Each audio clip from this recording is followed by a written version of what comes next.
Grappler Union Podcast is brought to you by Fight Chicks. That's CHIX. Use the promo code UNION at checkout to save 20% off all your MMA and Jiu-Jitsu apparel. Go to fightchicks.com today. Hey everybody, welcome to another episode of Grappler Union Podcast. Paul Maloney alongside Anthony Zito. On this episode, we have Daniel Vianna in studio. Daniel's been studying Brazilian Jiu Jitsu for over 28 years, and he's a 4th degree black belt under Carlson Gracie Jr. Enjoy. 8 to 6 minutes.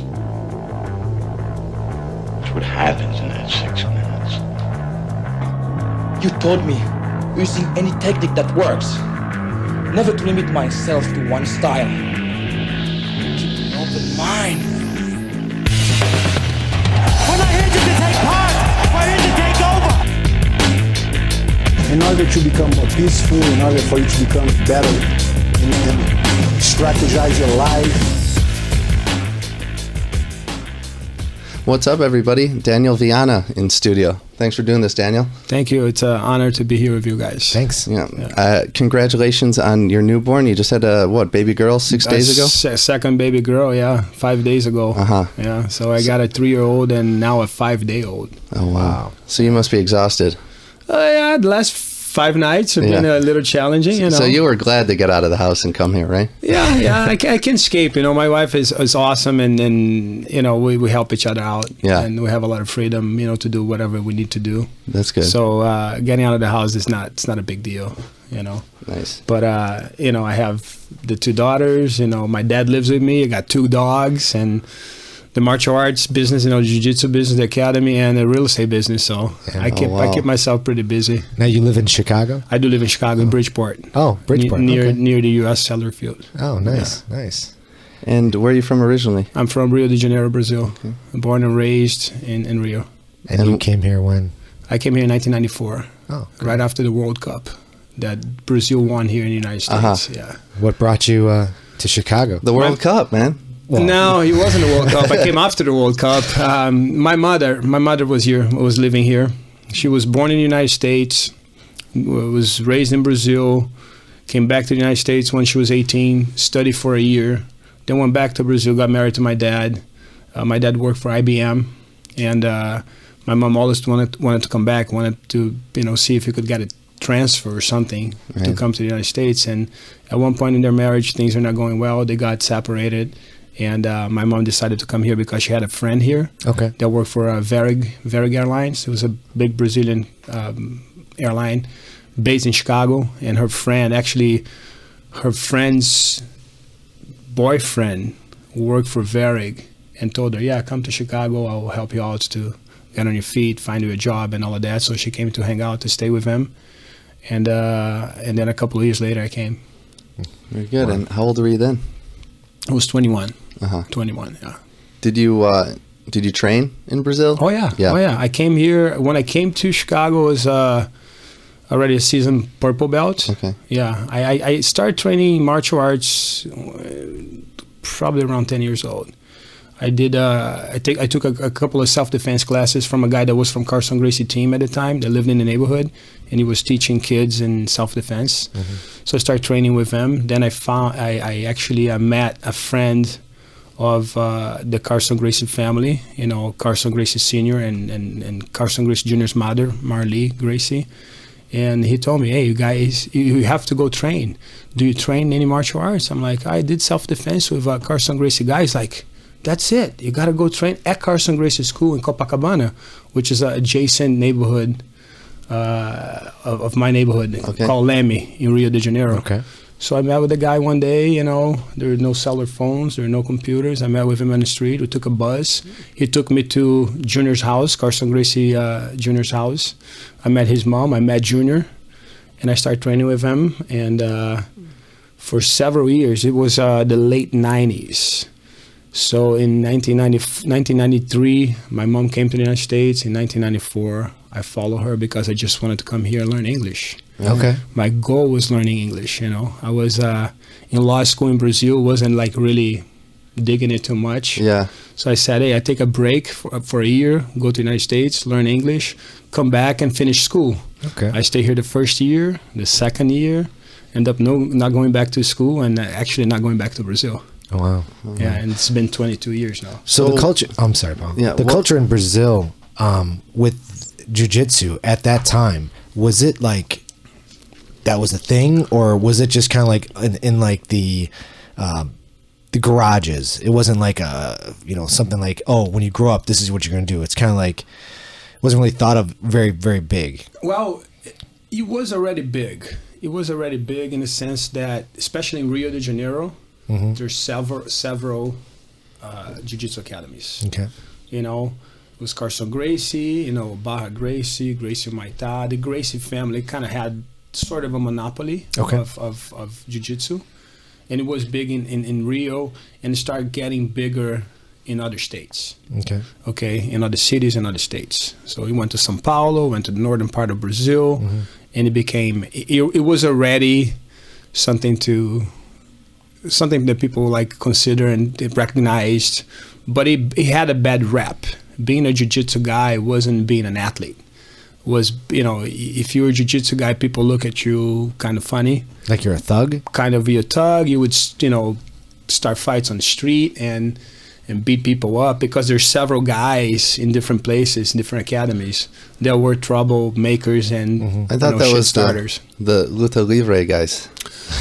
There was a huge rivalry between Luta Livre and Jiu-Jitsu. But there's some Jiu-Jitsu guys that were a little bit too aggressive and shit starters, really. I mean, they would pick fights with people that didn't know how to fight or beat people up or even start fights, against other, jiu-jitsu academies. So, there's several things that happened that gave jiu-jitsu at the time a very bad press. Yeah.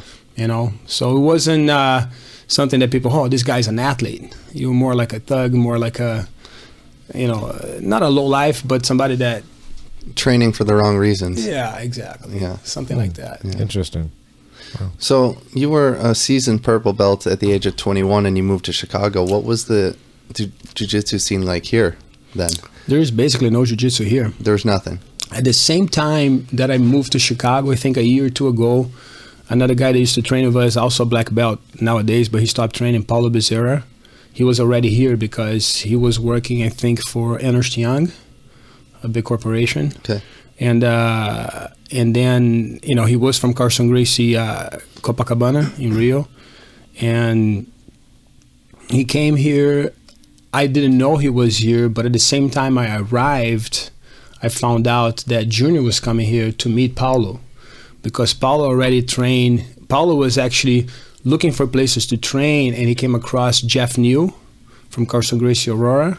Okay. And Jeff New had some sort of martial arts school with judo and stuff. So Paulo started hanging out with him and training and showing him some jiu-jitsu. And he said, hey, I can bring Carlson Gracie to Chicago to do a seminar or something like that. So Jeff New agreed to that. And Junior came to visit Chicago to visit Paulo, realized I was here.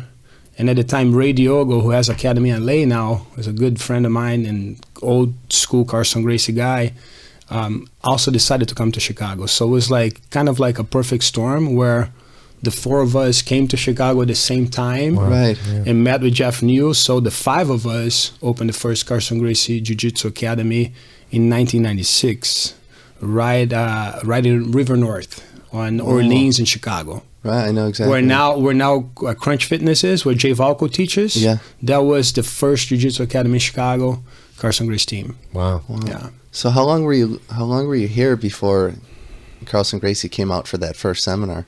I was here for probably 8 months to a year. Yeah. Yeah. So you trained with him in Brazil and then moved here and was here for a year and then he ended up moving here? And then he ended up coming here, yes. And then you just trained under him again here? And then I continued, That's crazy. I continued my path, yeah. I helped him to open the academy. He moved around a little bit because of, immigration legality. He got married, lived in Cincinnati, I think, for a while. So I was here, and I kind of helped him run the academy, teach classes. The other guy, Ray Diogo, also came, and Ray at the time was a brown belt. So it was Paulo, purple belt. I was a purple belt. Hay was a brown belt. And Jeff was also white blue belt. Okay. And we started running Carlson Gracie team. So what was it about Chicago that made Carlson want to stay? Was it just that he saw that there was no jiu-jitsu and a wide open market here? I really don't know. I think he saw that there was an open market. He saw that there was some members of the team already here. Right, yeah. And, you know, it was an opportunity, I guess. Yeah. You know, like a lot of people at the time started kind of wanting to come to the United States because of the Gracie family, because of Royce Gracie in the UFC, and Rickson Gracie living in California, and Rory and Gracie living in California. Now different guys in different places, but everybody more aware the climate's similar to Brazil, you know, like California and Florida, and there's nobody in the Midwest. No. Right. So with this, I think he decided, you know, based on all those things, you know. Yeah. And it's, Yeah, nobody moves here. They're born here. You know? Yeah, I mean, I moved here. Yeah, right, exactly. And to this day, people are like, really? You're from where? Rio de Janeiro? What are you doing here, man? Yeah. I mean, what's wrong with you? Yeah. And, you know, I had good times and bad times, but, you know, life progressed and evolved, and my roots grew, and I made friends, and I started teaching jiu-jitsu, and I started fighting, and I started discovering new things, and next thing you know, you have an American girlfriend, you're learning English, you're making money. Yeah. I worked at a bar as a bartender. Life was good. I didn't want to go back. Yeah. I thought there's more to live here and more to see, and many opportunities, you know. So I decided to stay, and over the years I had my ups and downs, like wanting to go back and saying that I was going to move back to Brazil for good, but it never took shape, you know, and I stayed. yeah. Yeah. So And now I don't think I'll ever go back to Brazil. not even to visit? Oh, to visit, I Of go course. every year. Oh, yes, okay, yeah. good. Yeah. It's been actually 2 years that I haven't been there Oh, okay. because my daughter and work Yeah. and all of that. But Yeah. But you do have time to go vacationing out there. You still have family out there? Yeah. Nice. I have properties there. My dad's now here with me, but he was living there until 6 months ago. I still have some family and a lot of friends. Nice. So your MMA career, when did that start? That started, let me think. I think around 1997, 1998, with the intention of really promoting jiu-jitsu and promoting our academy. Following like the Hoist, how he... Exactly. Yeah. But the intention was to bring, you know, visibility to Carlson Gracie Jr.'s academy. Okay. And to show that jiu-jitsu was actually the prime martial arts that everybody should be training, you know, and everybody already, there's a lot of people already aware of it. A lot of people impressed with jiu-jitsu, obviously because of the results of Royce Gracie in the UFC, and everybody wanted to learn jiu-jitsu. I remember when we opened the first academy here, very quickly, I think in a matter of a couple of months, we had 300 students. Really? Yes. Wow. But we used to train in a whole different way that people here were used to in any martial arts. You know, we train hardcore, a lot of physical conditioning, a lot of abuse sometimes with the students. So at the same rate that we gained 300 students, we probably lost 50% of them the following month because people couldn't take the way we used to train. Yeah. The style of Too intense, too soon. Too intense, too aggressive. Yeah. And then a lot of people quit very quickly. Right. So back then, did you like when you fought MMA? Was it in the gi like Hoist? Yes. Wow. In the gi, there are a lot of rules. There's like a lot of red tape at the time, you know, a lot of politics, and people were very shocked with the violence of no holds bar and you know, mixed martial arts. Yeah. So yeah, it was very restricted as far as what you could do. You know, I remember one of my fights, I think, was against Shoney Carter. You couldn't punch, you couldn't slap, you could, you know, use your palms and open hands, but you couldn't punch. Right. And we both had sort of, you know, MMA style gloves and gis on.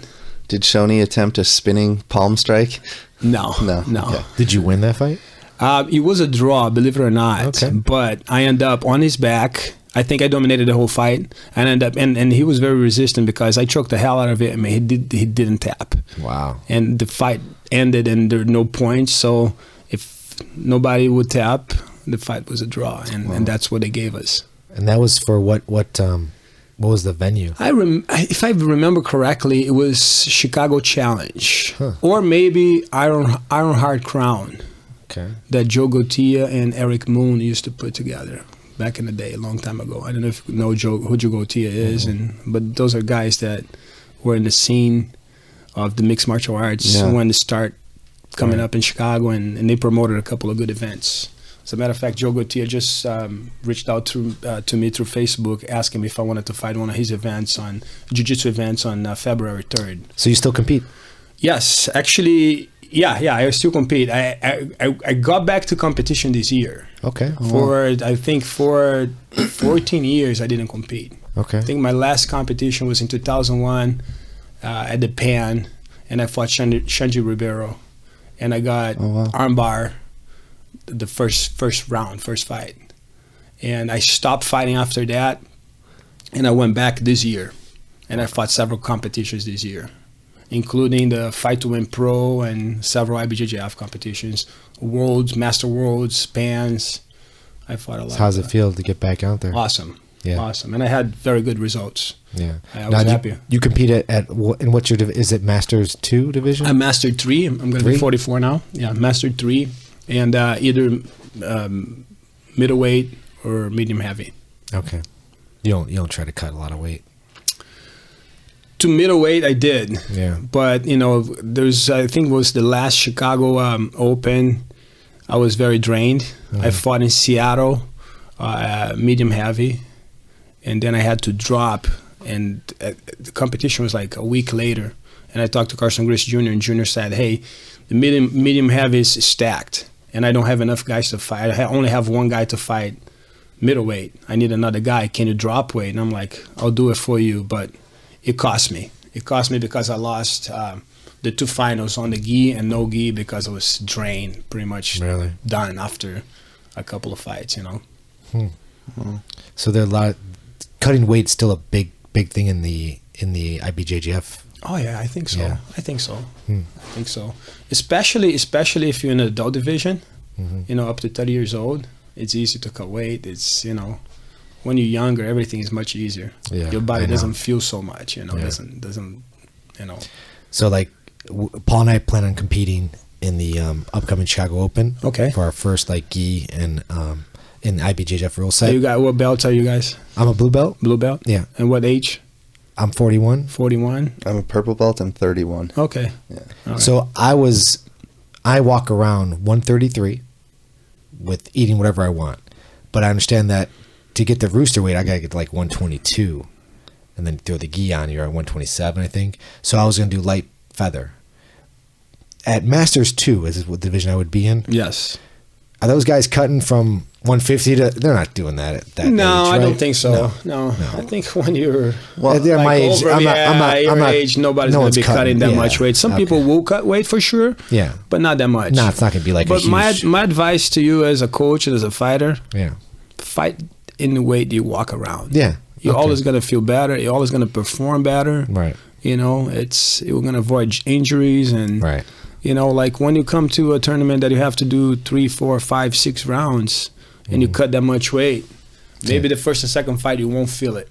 Right. But it will catch up to you. Sure. It will definitely catch up to you. What kind of bracket do you think he'll see at light feather? So I went back to competition this year and I did, I think, about 8 tournaments and a Fight to Win Pro. You're going to see in the 40 plus brackets something from you and another guy to you and probably 10 or 12 guys at the most. But I'm talking at the most. Yeah, I don't see a lot of brackets that have 20 plus people once you're talking about masters divisions. Right. Unless you're going to a Pan or going to the Master Worlds. Right. And then it's different. Then you can't find stacked divisions. Is the IBJ, I don't know the whole rule set yet, but is it a round robin? Is it single elimination? How do you fight everybody? Single elimination. Single elimination, and you fight the whole card. Let's say you have 8 people in your bracket. Oh, so you're just paired up. So you're going to pair it up. You lose and you're out. 4-4. You see, you're going to be 2-2, 2-2, the 2 of each first side of the bracket Right. will advance, and then you got 4 more. Oh, okay. So that's Like kind of UBI. like any tournament style. Yeah, okay. yeah, tournament style brackets. Yeah. Okay. And then they pair you up based on just whoever they pull first. It's random. Just yeah, random. Yeah, right. I don't know if it's I think it's computer generated, Computer yeah. generated. Now there are people that say that there are ways that IBJJF manipulates it, trying to put the stars against other stars, or trying to put easier fight for the possible winners so they can really? get. Yeah, I mean, but I can't say that's true because I don't know. Right. But I heard from different sources Yeah. that they somehow manipulate it. Mm-hmm. I have it's difficult for me to believe it because it would be unfair. Yeah. But you never know. Right. Politics in sports. Yeah. It definitely exists. Do people bet on the IBJJF? Is there like a whole like culture of like I don't think so. Gambling man. involved? No, not like in MMA, not like in any of that. I No? don't think so. I wonder if At that's- least I never heard of anything like Yeah, that. I just wonder if like other people than out between there, friends, like he's gonna win. Okay, yeah, right. $100, But like something like the Grand Slam, Abu Dhabi Grand Slam, people bet. I'm sure they're betting out there. I'm sure. Yeah, I'm Those sure pricing. something like that happens, but I don't know really if Yeah. it's how it works. Or if it's something like Vegas odds, Right, and, right. no, I don't know if it's something that people are really making a lot of money on it. Right. Yeah. Food for thought. I don't Yeah. know. But Never know. there are a lot of things in the jiu-jitsu world that I still have to understand and learn too. Yeah. It keeps evolving. Yeah. Jiu-jitsu nowadays is so different than when I started. Sure. And that's one of the things that makes it interesting. I say jiu-jitsu infinite. There's no end to it. Right. What have you Because noticed? we can learn the same technique from the same structure, but because of our flexibilities, our body types, we adapt. it. even intelligence, Right. brightness, we adapt to what Right. we can absorb and how we can do things. Right. Especially being so different one from another. Right. So the biggest gap that you've seen, because you've been in jiu-jitsu so long, what is the biggest, like right now? People say the leg lock game is like on fire, but what have you seen throughout all these years of like, wow, that's completely different from the way we used to do it back in the day? Oh, there's so many things that are completely different, but I think like now, like it's like leg lock is on fire. A couple of years, 3 years ago, 4 years ago, excuse me, was the berimbolo. So all these techniques will evolve. Okay, obviously the leg locks are submissions, so they come with the traditional jiu-jitsu. They come with the basics.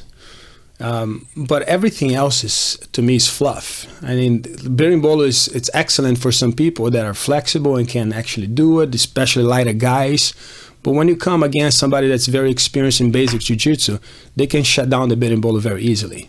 Yeah. So, I think if for you guys that have been doing jiu-jitsu now for that long, I think if you focus on the basics, your jiu-jitsu is going to evolve faster, and you're going to have more ability later to learn all these more advanced positions and things like that.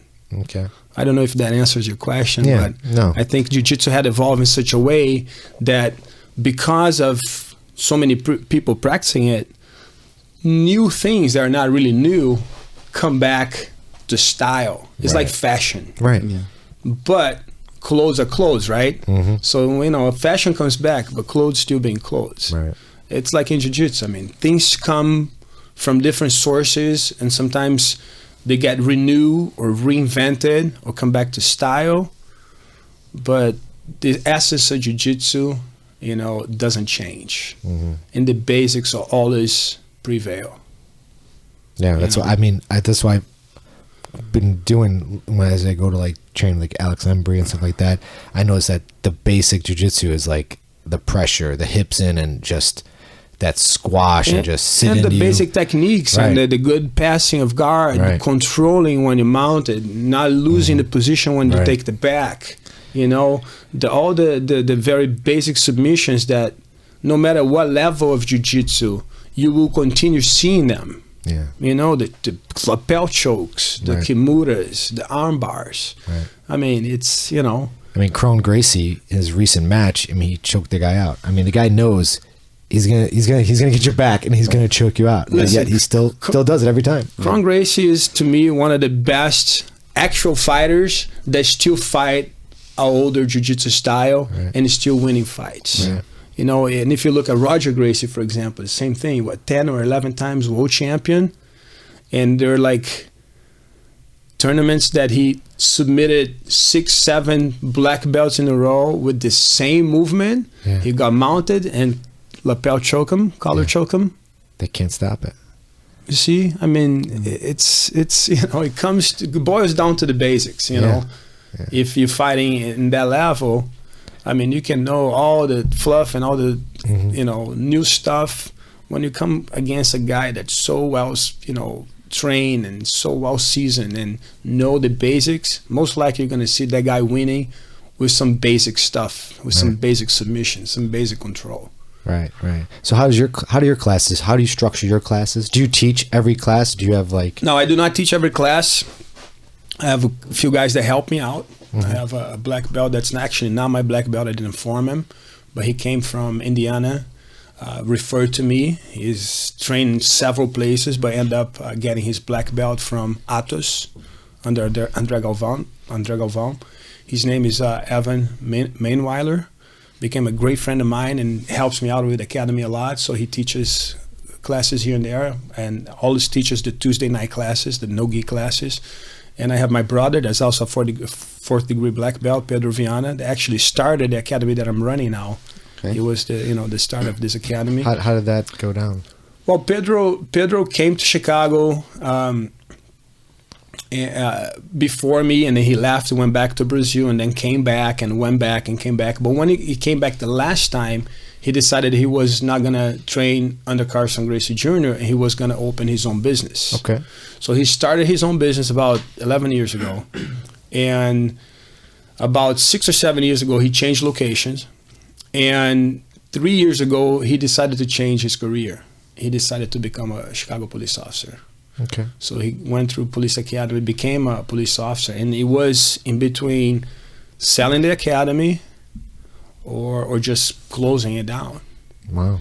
And doing real estate, I thought I would have time to run the Jiu-Jitsu Academy business as a part-time business.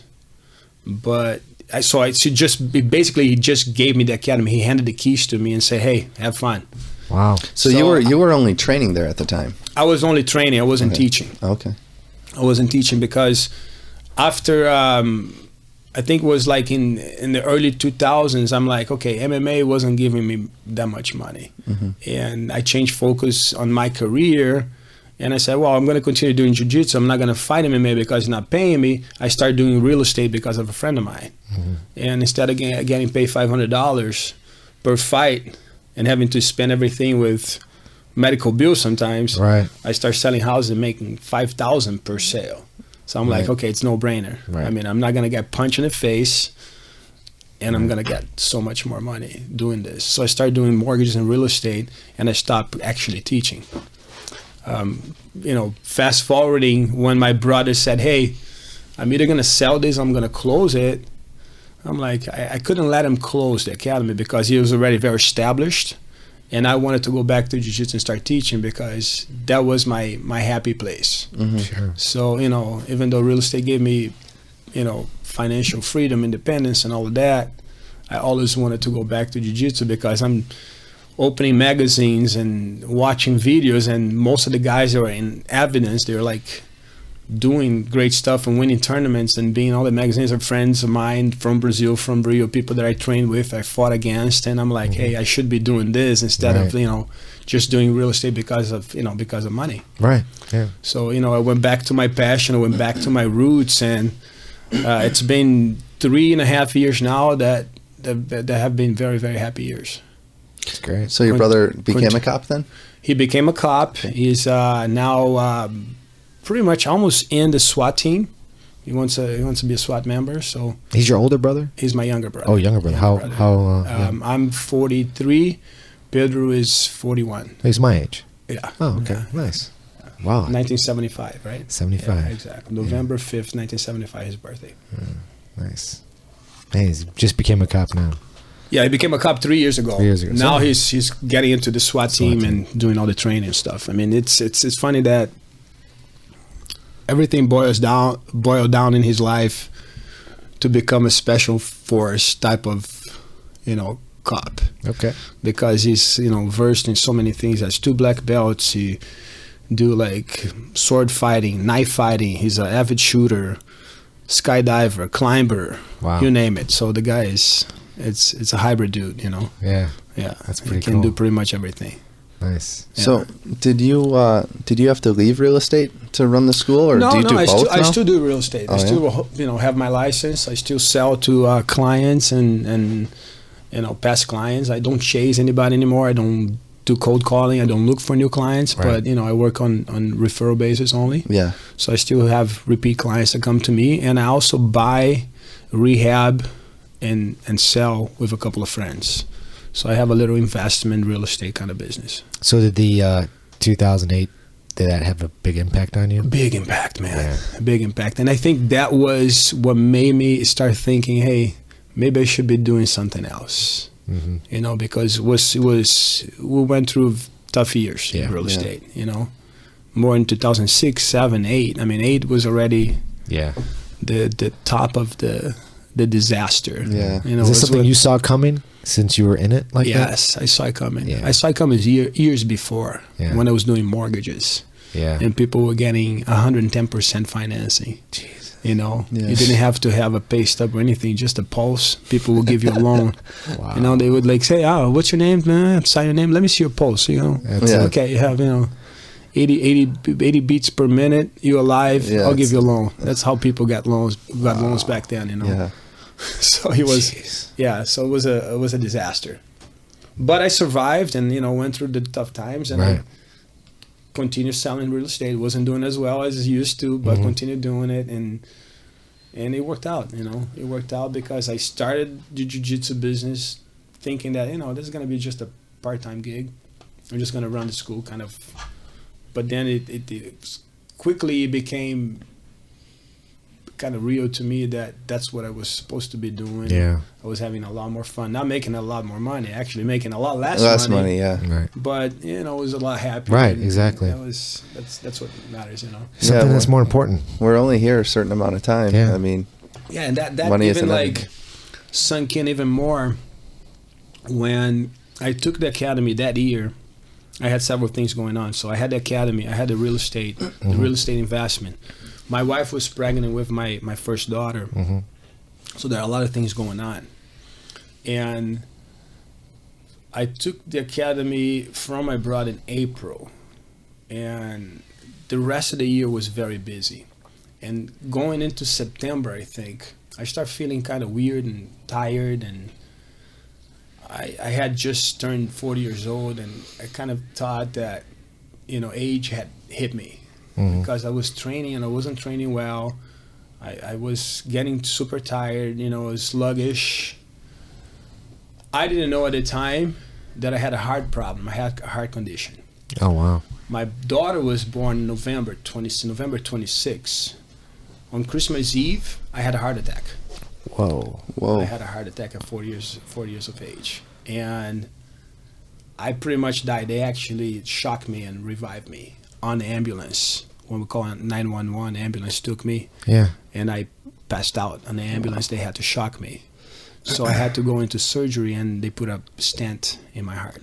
So it was a blockage? It was a 99% blockage in my the main artery to my heart. Wow. Wow. And you didn't, through your whole life? No problems, No nothing problems. leading I mean, up to it? Then looking back, Yeah, you yeah. realize, my mom had, heart disease. Okay. And she died. She had the first heart attack when she was 42 here in Chicago. She was living here. Yeah. She had surgery for triple bypass. Wow. And then, years later, she moved back to Brazil at age of 58. She was diagnosed again with blockages in many of her arteries. So she had to go through another surgery, another bypass surgery. At that time, 4 bypasses. Another 4 besides the 3 she already had. But before she could get to surgery, she passed. Wow. Because the surgery was scheduled for 2 weeks later because she wanted to do with a certain surgeon that was a guy, you know, the god of heart surgery in Rio, and that didn't work. You know, the weight didn't work. She passed away before that. Wow. So then I realized, you know, like I had a heart problem from the get-go because it was genetic, but based on lifestyle and you know, I was an athlete, always been an athlete. So I ate right, I did everything right, but it still caught up to me. Still got it. It still caught up to me, yeah. Did you just hit the floor like a ton of bricks, or do you realize are you lucid when and you know you're having a heart attack? No, until that night, Christmas Eve, I thought I don't know. I thought I was getting old. I thought I perhaps had pneumonia or something. And I'm like, I knew there's something wrong with me because I felt symptoms prior to the heart attack. I felt several symptoms. I mean, all the flags were raised. But I was arm was getting numb, or well, that wasn't the night of the heart attack. Okay, yeah. But prior to that, like I would, you know, on Saturday we'd have an open mat. I used to go to the open mat and train with everybody that was on the mats. Okay, I would train for 2 hours straight. Yeah. And at one point, I was going to the open mat. I would train the first round, spar first round, the second round, and the third round. I felt like I was a fish out of the water. So at one point, when I realized that I wasn't good at that day, my brother was at the academy. My dad was visiting. He was at my academy. It was a cold day. It was like late October. It was cold, and I had to walk outside to get air because I couldn't breathe. Wow. I think on that day I had a heart attack, but I didn't know. It was a mild heart attack. Yeah. So things, you know, continue like that. I was still feeling bad, but you know, life goes on. And when you're busy, you got to keep pushing. And I'm you know, I kept pushing it until it finally happened in a very bad way. And I'm very lucky to be here. I'm very lucky to be alive. Wow. For you to have an idea, my daughter was only 1 month old. Wow. So how tragic would that be, you know, if I had passed? Yeah. But, you know. And obviously your wife is at home to call 911? We actually went to, one of my students had a Christmas party and he invited us. So my wife and I, my baby girl, my dad, my brother, his wife, his daughter, we all went to this party. It was a cold night. It was very, you know, there was a snowstorm, I think. It was really bad outside. I left his house feeling sluggish. Throughout the party, I felt bad. I left his house feeling sluggish. When I got to my home and I finally got my daughter out of the car in the car seat and I put her on the top of the countertop in the kitchen, I felt something hitting me like a ton of bricks. Throughout the prior 3 months, every time I would feel like that, I would walk back and forth, kind of air out, kind of try to regain my breathing, and I would be fine. Yeah. And I started doing this back and forth at the house, but then I started feeling, you know, pain on my chest. The arm got numb, and my wife started freaking out. Do you want me to take you to the hospital? I'm like, no, let's wait. Let me walk back and forth. I'm gonna regain my breathing. And a couple of laps on my house, back and forth. I looked at her, I'm like, call 911 because there's something wrong. I start feeling my arm numb. My dad has a blood pressure monitor that was right in front of me. I put it on my wrist, and my blood pressure was like off the charts. Wow. And I'm like, I'm having something, call 911. Firefighter and the ambulance got in my house in 5 minutes. They put me in the ambulance, and I passed out. I remember laying down on the ambulance with these two guys right on top of me, looking at my face, telling me, you okay? You're going to be okay. We're taking you to the hospital. They had to stop the ambulance because I passed, and they had to do the emergency procedure to bring me back. They basically... To revive you with the shock. Basically shocked me. And it brings me a very funny memory because, you know, like people say, hey, when people that almost die and came back, they say, when we almost die, you see like a nebulous dream, a cloudy dream, and things come to you, and people that you love, their faces come to you. That happened to me. And I thought I was taking a nap. I was sleeping in the ambulance. Yeah. So when this guy shocked me and I woke up, they're like, are you okay? I'm like, guys, why did you wake me up? Yeah. Are we at the hospital yet? It's like, no, you're gonna be all right. Don't worry about it. And I didn't know that I had to worry about anything. I didn't know what I was like semi-conscious, I think, you know. Did you feel like you know, they say that whole release of DMT, it's like a DMT release. So did you feel like just a calmness, like you're just at peace and everything's just really like just no sound, just Yes. total like soothing? It's totally soothing. It was like I was taking a nap. It was relaxing. And I had these visions. It was like almost like a dream. Yeah. But was, you know, a clouded dream. It was like things were coming out of the clouds to me, you know, like it was something surreal. It gave me goosebumps just to tell you guys, because it brings back all these memories and all the emotion and knowing that if I had gone, my wife would be alone with a 1-month-old daughter. Right. Yeah. Right. You know. So it's surreal to think about that I made it. But that gave me a whole different view of life and a whole different perspective. Yeah. You know, I could, that's amazing. I could totally relate to that, what you're talking about with the flashbacks and stuff like that. I had a near-death experience too. I'm an electrician by trade. Okay. So I was 21 years old and I was working on a high-rise, and this was my first big job. Before that, I was 3 years in the trade, but I was only working on like houses and stuff like that. Mm-hmm. But finally made it big, and I was in the high rises and everything. And I was working for my foreman said, you got to go up in the ceiling and splice this circuit. The circuit's off. And I said, okay.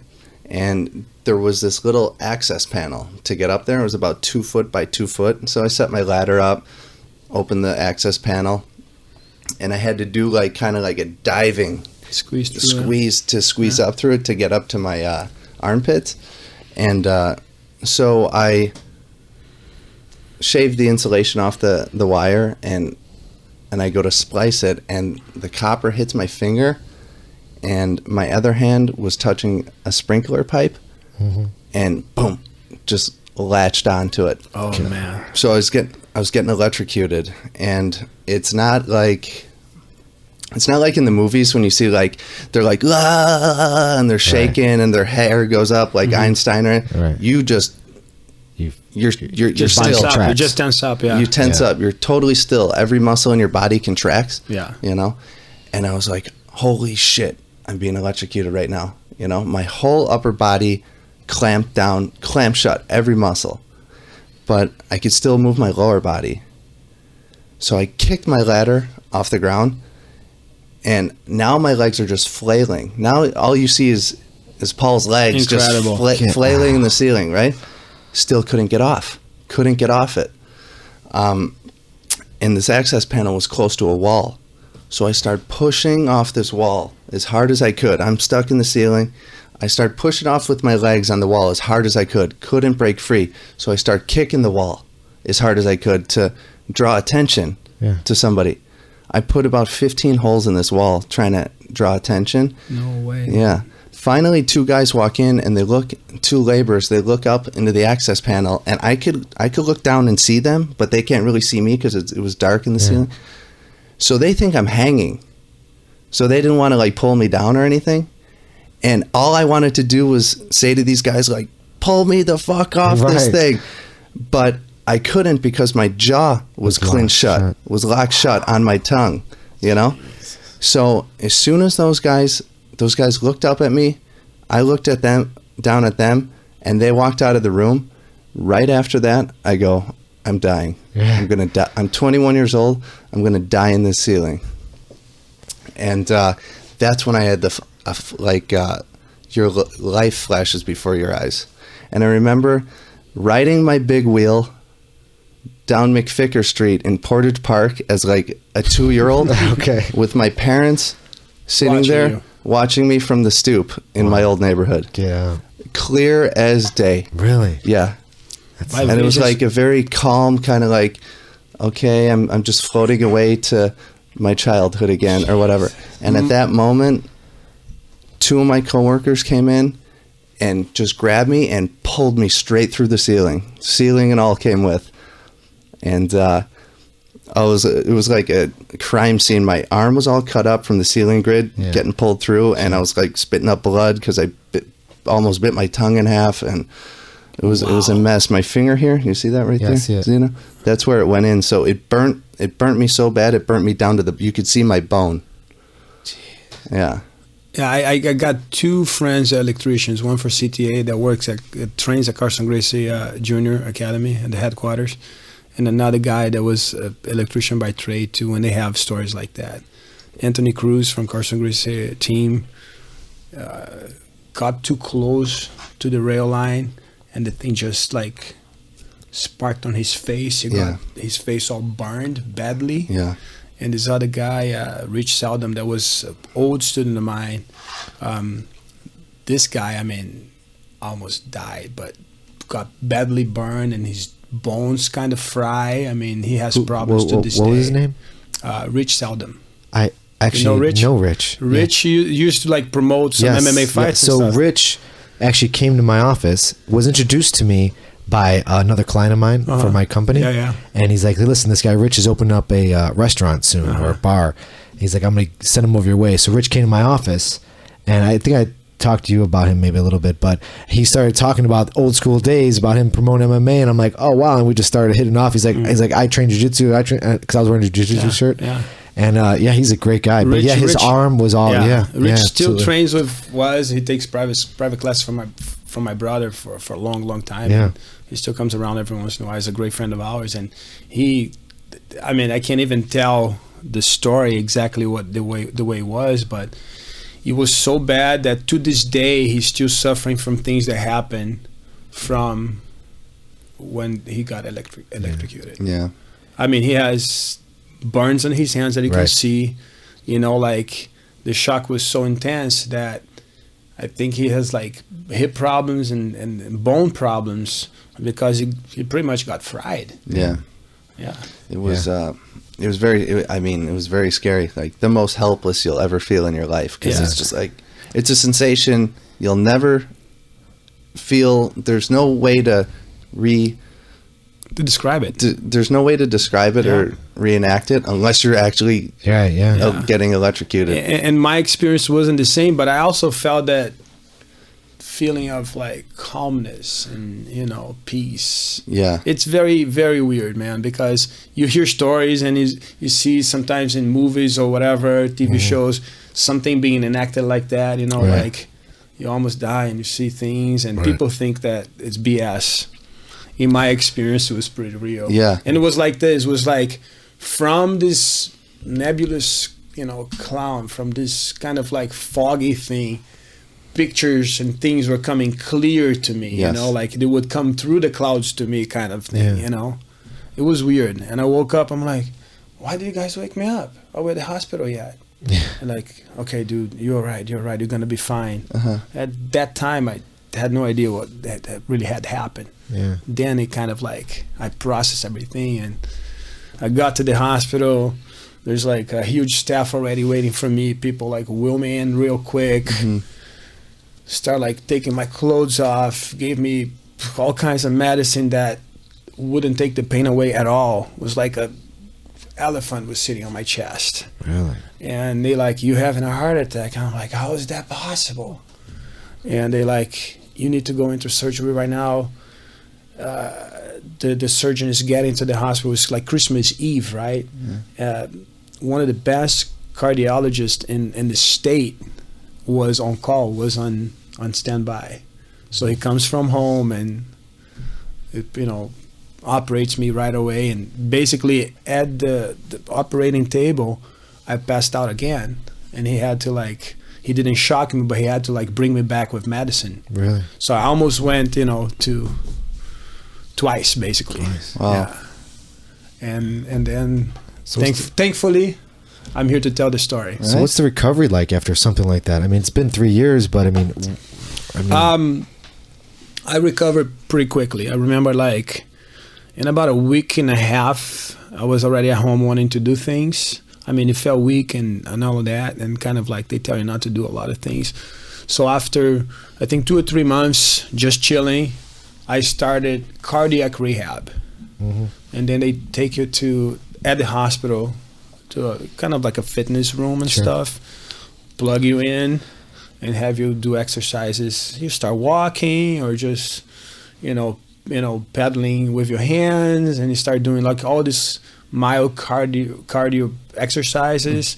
And over time, it starts getting better. And I think within a month of this first batch of like training, basically cardiac rehab, I was already running. Okay. And I was running fast. And I kind of like, I remember the ladies at the hospital, the nurses saying, man, you're breaking all the records here because nobody came back so fast and recovered so fast and is running so much and so fast for such a long time after having a heart attack. And I think that's probably because of, my prior condition, my prior shape, but also like wanting to come back, wanting to live life and not be willing to accept that things were going to be different.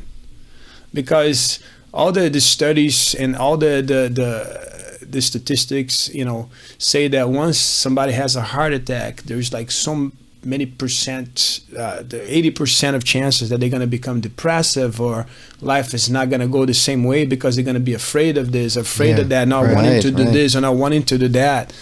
And I'm like, this is not me. I want to go back to jiu-jitsu in a month if I can. I wanted to continue doing things like I used to. I want to continue to work out, lift weights, and do all the good things that I always love to do. And I didn't accept that things are going to be different. Right. And I wanted to be back up to speed right away. So is that something that's that you have like now, like to follow up with it? Like, it's like you always have like, do you have always take your blood pressure? Is it something that I you're- don't. I mean, I have a watch that Right. that's my heart rate and stuff. Mm-hmm. I have a blood pressure monitor from time to time. I check it out. You started like going back to the doctor every month, every 3 months, every 6 months, every year, and now it's like every year I go to the Right. doctor. I actually have an appointment for, I think it's Thursday. But in the course of these 3 years, I had a couple of episodes that I had heartburn, and heartburn is one of the symptoms of a heart attack. Right. A feeling of heartburn. So it freaked me out, and I had to go to the doctor right away, and I had to do a stress test to make sure that I was okay. In my mind, it was happening again, Right. but it wasn't. It was just Yeah, like regular exactly. heartburn. The doctor's like, no, you're fine. Go home, take a Zantac, and you'll be fine. It happened two times in the course of 3 years.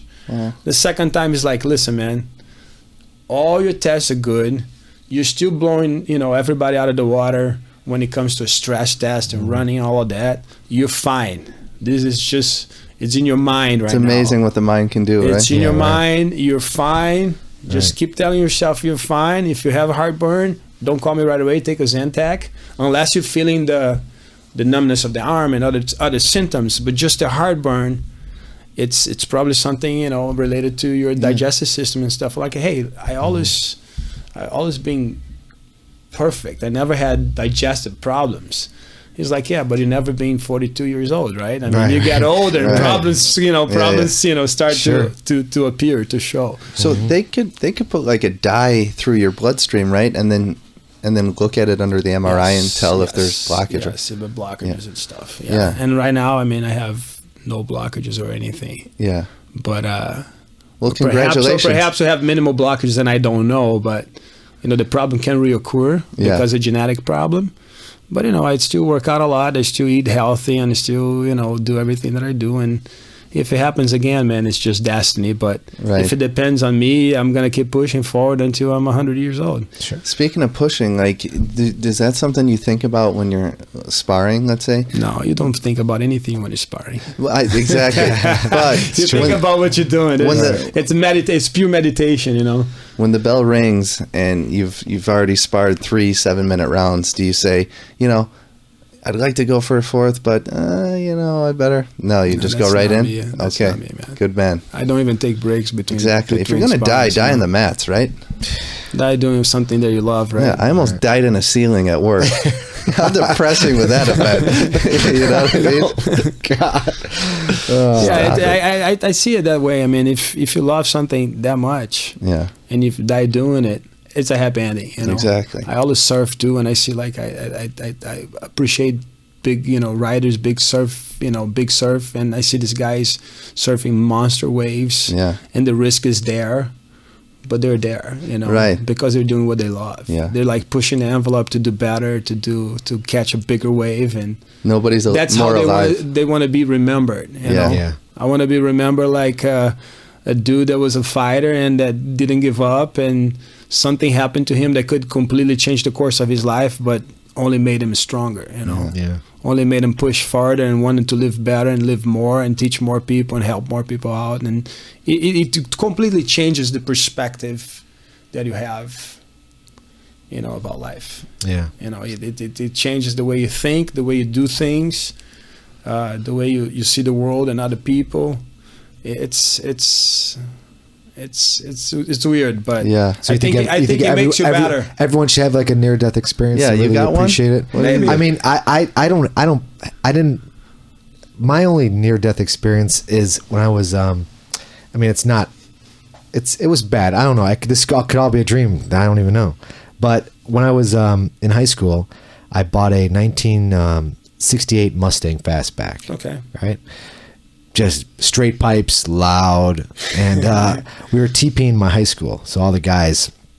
So I was gonna stay by a friend's house, but I'm like, nah, you know what? I live like 2 miles away, so I'm just gonna drive home. It was like 4 a.m. or something like that. So I'm just cruising down Ogden Avenue, going about 50 miles an hour, whatever, just wah, and I fell asleep. I remember driving, and I remember just being all comfortable in the car, just like cruising, like wah, I had the car for about a month, not even that long, and I'm just cruising. I just remember closing my eyes, like just getting tired, and then I remember like the Laramie Bridge, going under it, and then that was it.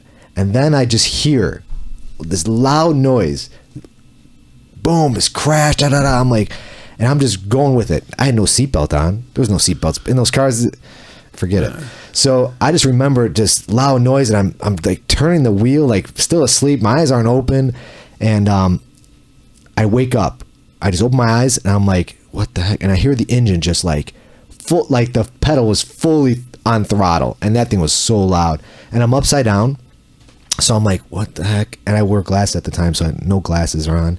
And I'm like, oh shit, what the hell happened? I'm like kicking the door to get it open, I crawl out, the sparks are flying on the engine underneath it, and I'm just like, what the heck? And I'm thinking, I'm like 3 blocks from my house now, and I'm like, I don't know what the hell's going on. So I'm just like, can I turn the car over and go? I was just walking around in the middle of the street, and then some people from a truck, like when it was like Steak and Eggers, come over walking to me like, you okay? I'm like, yeah, I think I'm fine, So like, well, just sit down. We call the police and the paramedics. So the police come, and I'm sitting on the curb, and my lips were like bothering me. So I had my hands over my lips, and the police come up to me like, where's the guy in the car? I'm like, it's me. And my lips are like JJ from Good Times. They're just huge because I hit the steering wheel with them. And I'm like, it's me. I can't really talk. They're like, okay, come with us. So they put me in the ambulance, and they take me to the hospital. And then I'm like still trying to figure out what I fell asleep, obviously. But then they handcuffed me to the bed. What year was this? This is 91 or 92. Yeah. So they handcuffed me to the bed.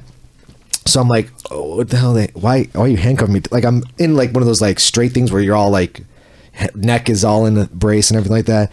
And they thought I stole the car because it was brand new. I had no plates yet, and didn't have my license. My license was in the car. And they handcuffed me. My father walks in. He's like, why is my son handcuffed? And in 1991, you were what, 18? I was like 17, 18. 17. Yeah, 91, 17. back when Quaaludes were popular. Why'd you fall asleep, Zito? I was wondering that. I mean, you need drugs or alcohol, son? Right. I was just tired. I didn't do anything. I was just literally just tired. And I thought like 17-years never got tired. Yeah, you would think, right? Just tired. That's a good one. The car was totaled, and it sucked. What a sad moment, huh? It was so sad. Oh, I'm glad that you didn't get you're okay. badly hurt. Yeah. Without a seatbelt? No seatbelt. And That's the crazy. paramedic said because I was sleeping, I kind of just, my body just rolled with everything. Relaxed. Just relaxed the whole time. I didn't like stiffen up. They said when you stiffen up in an accident, that's when you get See, that's what I tell my students when I'm teaching like judo rolls and stuff or falls. like just take a drunk guy for example. How many drunk guys you know that fell bad on their face or like rolled down the stairs like 2 flights of stairs and they get up and they're kind of dizzy and stuff. The next day they wake up, they're like, oh, I'm a little sore, but I didn't break anything. Right. Yeah. Because you relax. Yeah. You know, it's part of like knowing how to fall. You gotta be relaxed. If you stiff up, you will hurt yourself. Yeah. And that's probably what happened to you. That's interesting. You see those drinking and driving accidents, it's always the victim that gets hurt. Always. Never the drunk. Yeah. He's gotta That's live with crazy. it. That's crazy. Well, I think Daniel wins the near-death experience contest. Yeah, I think it's sure. a little bigger. I think I'm second. There's a whole Netflix show called the OA. You ever heard of it? No. Do you watch Netflix at all? Do you have Netflix? Yeah, I do. So they have this like Netflix series that came out. It's called the OA. Spoiler alert. It's about near-death experiences in a sense. It's really interesting, and I was like, I just started watching it, so I'm not fully. I didn't finish the whole series, but it's worth a shot to watch and see how it unfolds. I mean, like I said, I think I'm like only a few episodes in, but it's pretty cool. I would definitely check it out. Yeah. I had not too long ago a podcast with Jay Valco. I don't know if you guys already interview him and stuff.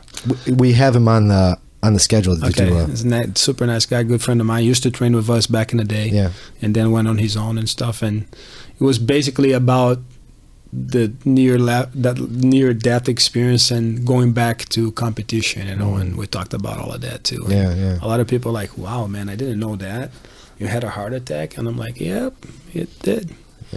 But back 110% at it. That's awesome. So getting back to your academy, currently you have how many students do you guys train? I think we have now, let me think, I was looking at it the other day, about 95 students. Wow. Yeah. That's great. Now, coincidentally, I actually recommended your academy to. We did. Yeah. So we had. You should be training with me then. Yeah. So we had Hillary and Nelson come out for their inverted gear. So they came out to our school, and some of your students came with. 2 of them who just actually moved to Switzerland. Oh yeah, Kenner and Agnes. Yes. Yeah. So I got to roll with them and meet them, and they're great people.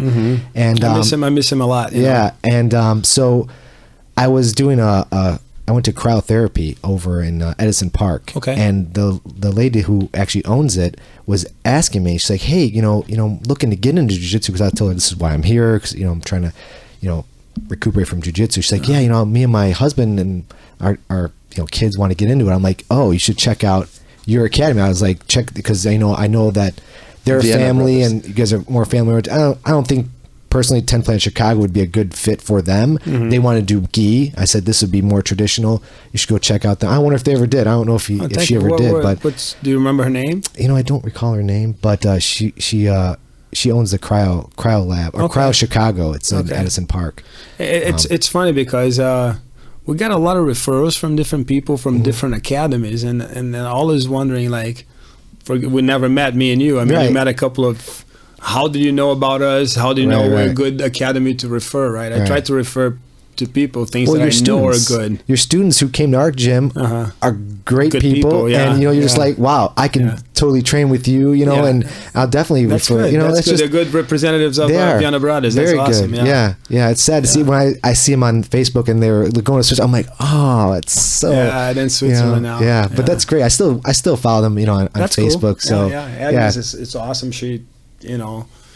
Yeah, I roll with her. I got to roll with both of them. She They're had great. such passion to jiu-jitsu. I mean, because they trained before and they stopped for 5 years. Okay. And then they came to our academy. One day I'm training. They're sitting on the couch and like, oh, we want to train jiu-jitsu. And I looked at them. I'm like, oh, what an odd, like a couple wanted to train jiu-jitsu. They didn't, at the time they got back in very good shape, but at the time they're like 5 years without training. So they're, don't look in best shape. Kenner they had more weight on. He lost a lot of weight and looks great now.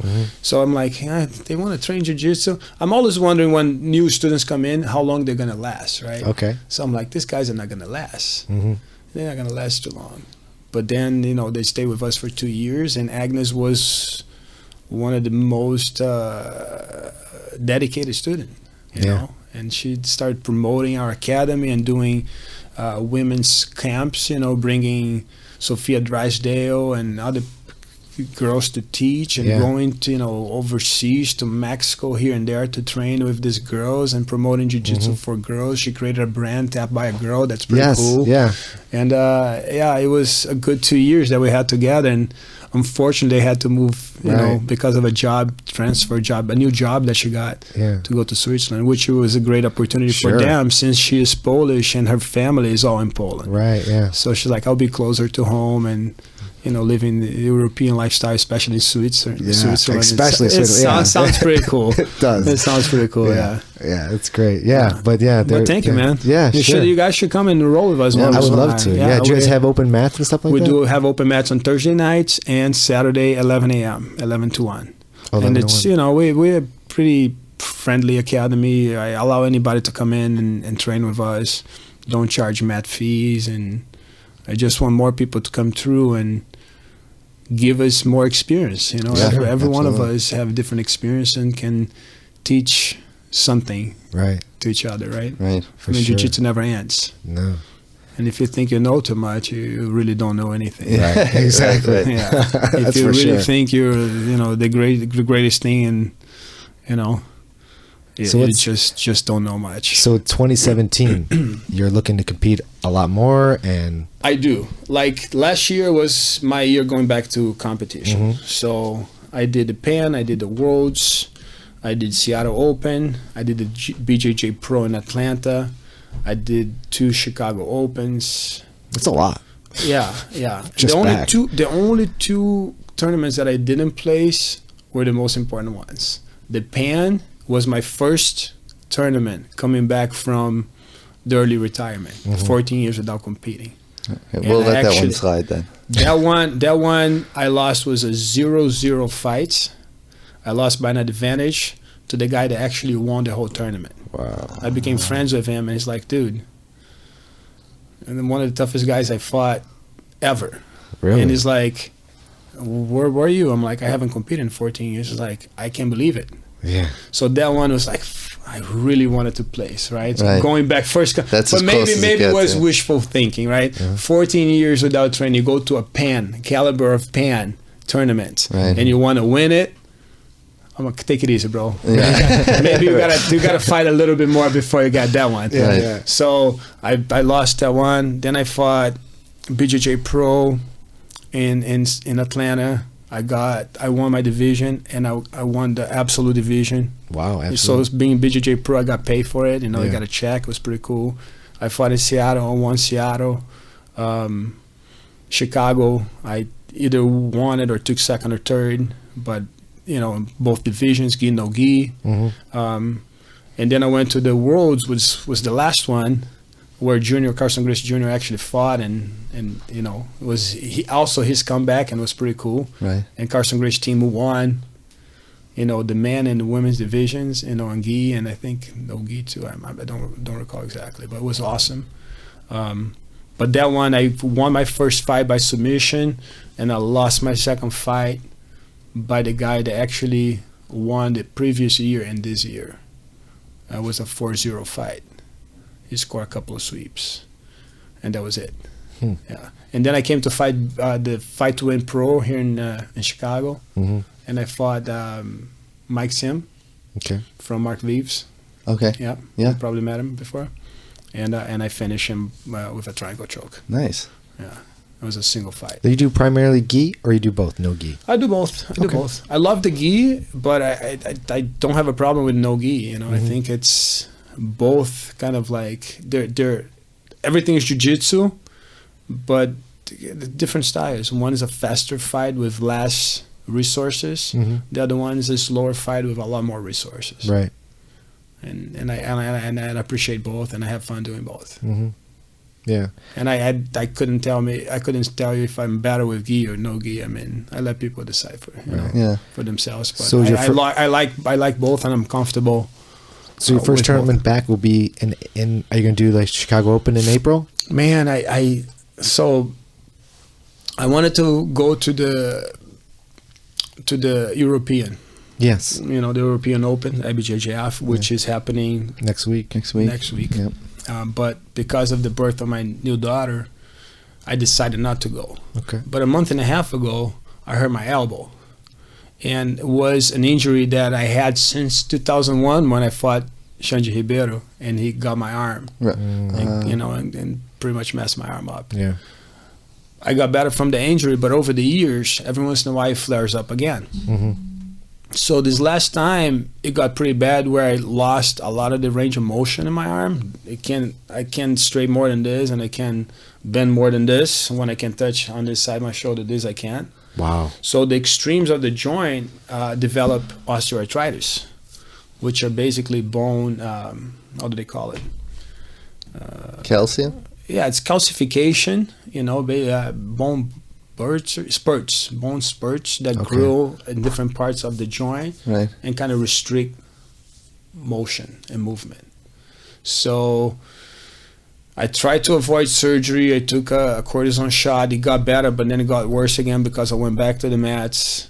And now I did an x-ray. They found exactly what the problem is. There's bone spurs, there's calcifications on the ends of my joints. Yeah.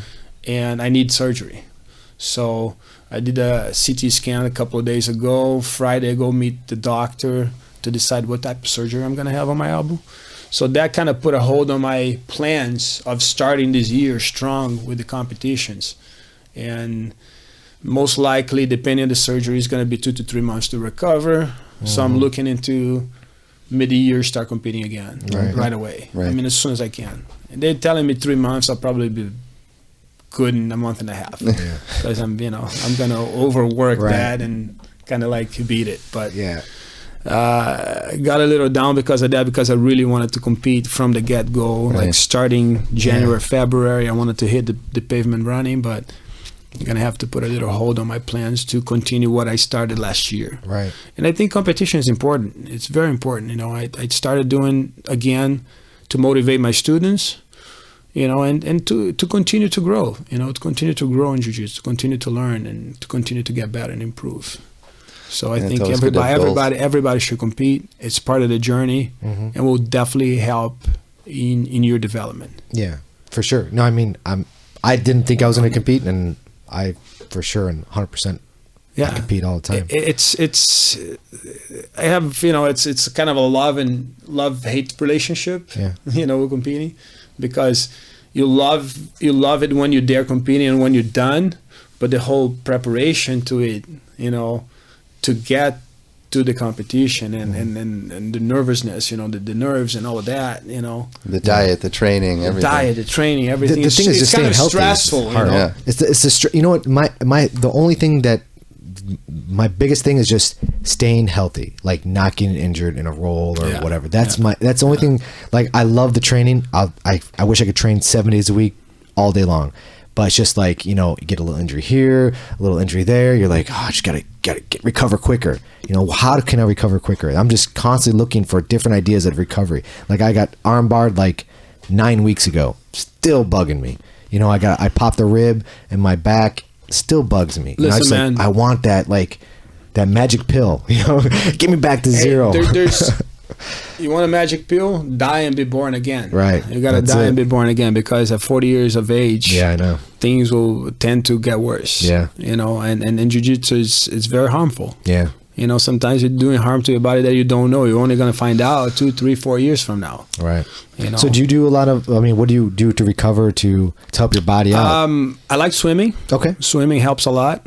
I'm big on weight training as well. Okay. Right now I lost a lot of weight. It's been almost 2 months that I haven't done much because of my elbow and because of the baby and all the stuff that's been happening, Christmas, New Year's and all of that.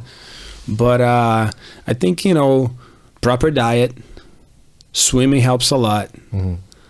Sleeping is fundamental. Yeah. Sleeping is fundamental, and basically listening to your body, which I failed to do prior to the heart attack. I could have avoided that one, right? But it was at the time of a lot of things going on and stress, and I just kept pushing.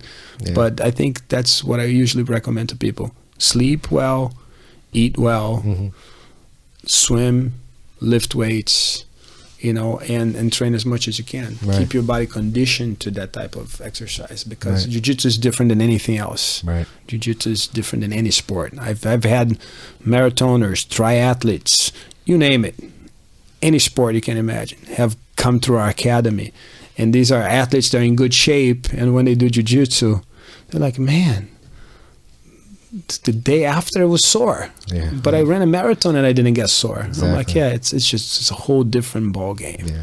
I'm feeling that way because we started training in the gi for a couple weeks now, and it's a different soreness now. I feel I'm feeling different. Like I'm using different muscles now. The hands, the grips. You know, I'm using a lot. Over time, you're gonna have calluses on your fingers. Like bone calluses and then calcifications. And when it gets cold, your hands are gonna start hurting a little bit. Locking up. It's harmful. I mean, I've been doing jiu-jitsu for 28 plus years. Right. You know, and I people are like, oh, you don't look 44. But I feel 43, but I feel every bit of it, Yeah. People don't see it. Right. They just see the exterior, but there's always like lower back pain, my neck's jacked, my elbow hurts, you know what I'm saying? Every once in a while you get hurt, and depending of the level of your injury, if you love jiu-jitsu and you're addicted to it, you're going to continue doing it even when you're injured. So you got to kind of qualify what type of injury you have and what level of injury it is, and sometimes take a couple of steps back and wait for you to heal before you continue doing. But we're stubborn and we keep pushing, and we just adjust our game. We're like, I just won't use this. Don't do this don't side do this side anymore. My elbow hurts. Right, exactly. But eventually somebody's going to force you to do on that side, and it's going to hurt more. Exactly. And things only deteriorate, man. Right, yeah. Like the amount of friends that I have in jiu-jitsu, it's crazy. And I think 95% of them have problems. Yeah. Yeah, you're not getting out of this. Crazy. You're not getting out of this unscathed. No, for sure. No way. Yeah. No way. Unless you do it for a year and when you're 26. Right. So your classes are primarily gi, and you have certain days that do no gi. Correct. Right. Correct. Mondays, Wednesdays, and Fridays are gi.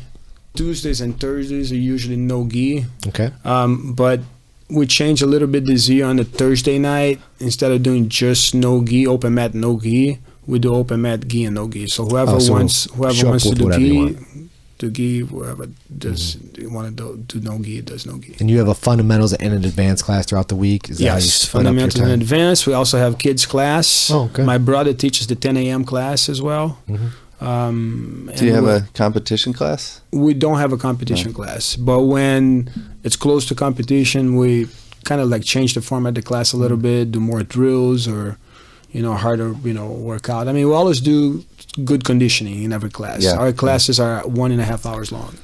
Okay. So we do 30 minutes of conditioning, workout, warm up, 30 minutes of technique, 30 minutes of sparring.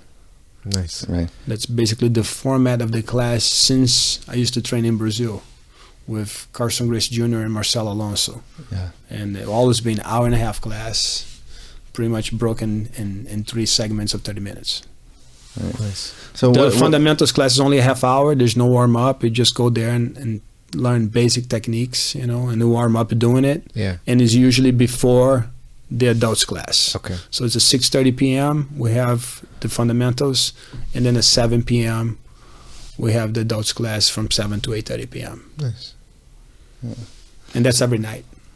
Every Monday, Wednesday, and Friday. And then Tuesday and Thursday, the class is 7 o'clock on Tuesday, and the open mat's 7 o'clock on Thursday.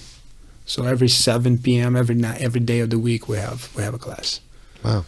Except Saturday and Sunday, of Are course. you in the school, not maybe teaching every day, but are you there present every day?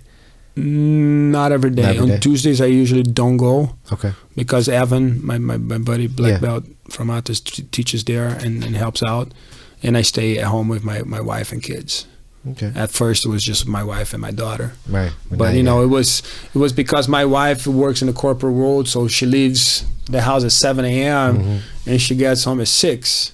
By the time she's getting home, I'm out the door. Right. So we're not spending any nights together. So Evan, we're willing to help and take the Tuesday classes and Tuesday night classes. And now it's been probably a year or maybe more that on Tuesdays I don't go in. But the rest of the days, It's nice to have the help for sure. yeah, I mean it's necessary when you have a family, Yeah. Yeah. So what do you think makes a competitor better, faster? Would you put more of an emphasis on drilling or sparring? I think both are very important, but what's going to make a competitor better is competing. Competing as much as you can. Yeah. Because the drilling, the sparring, it's the preparation to act, to perform.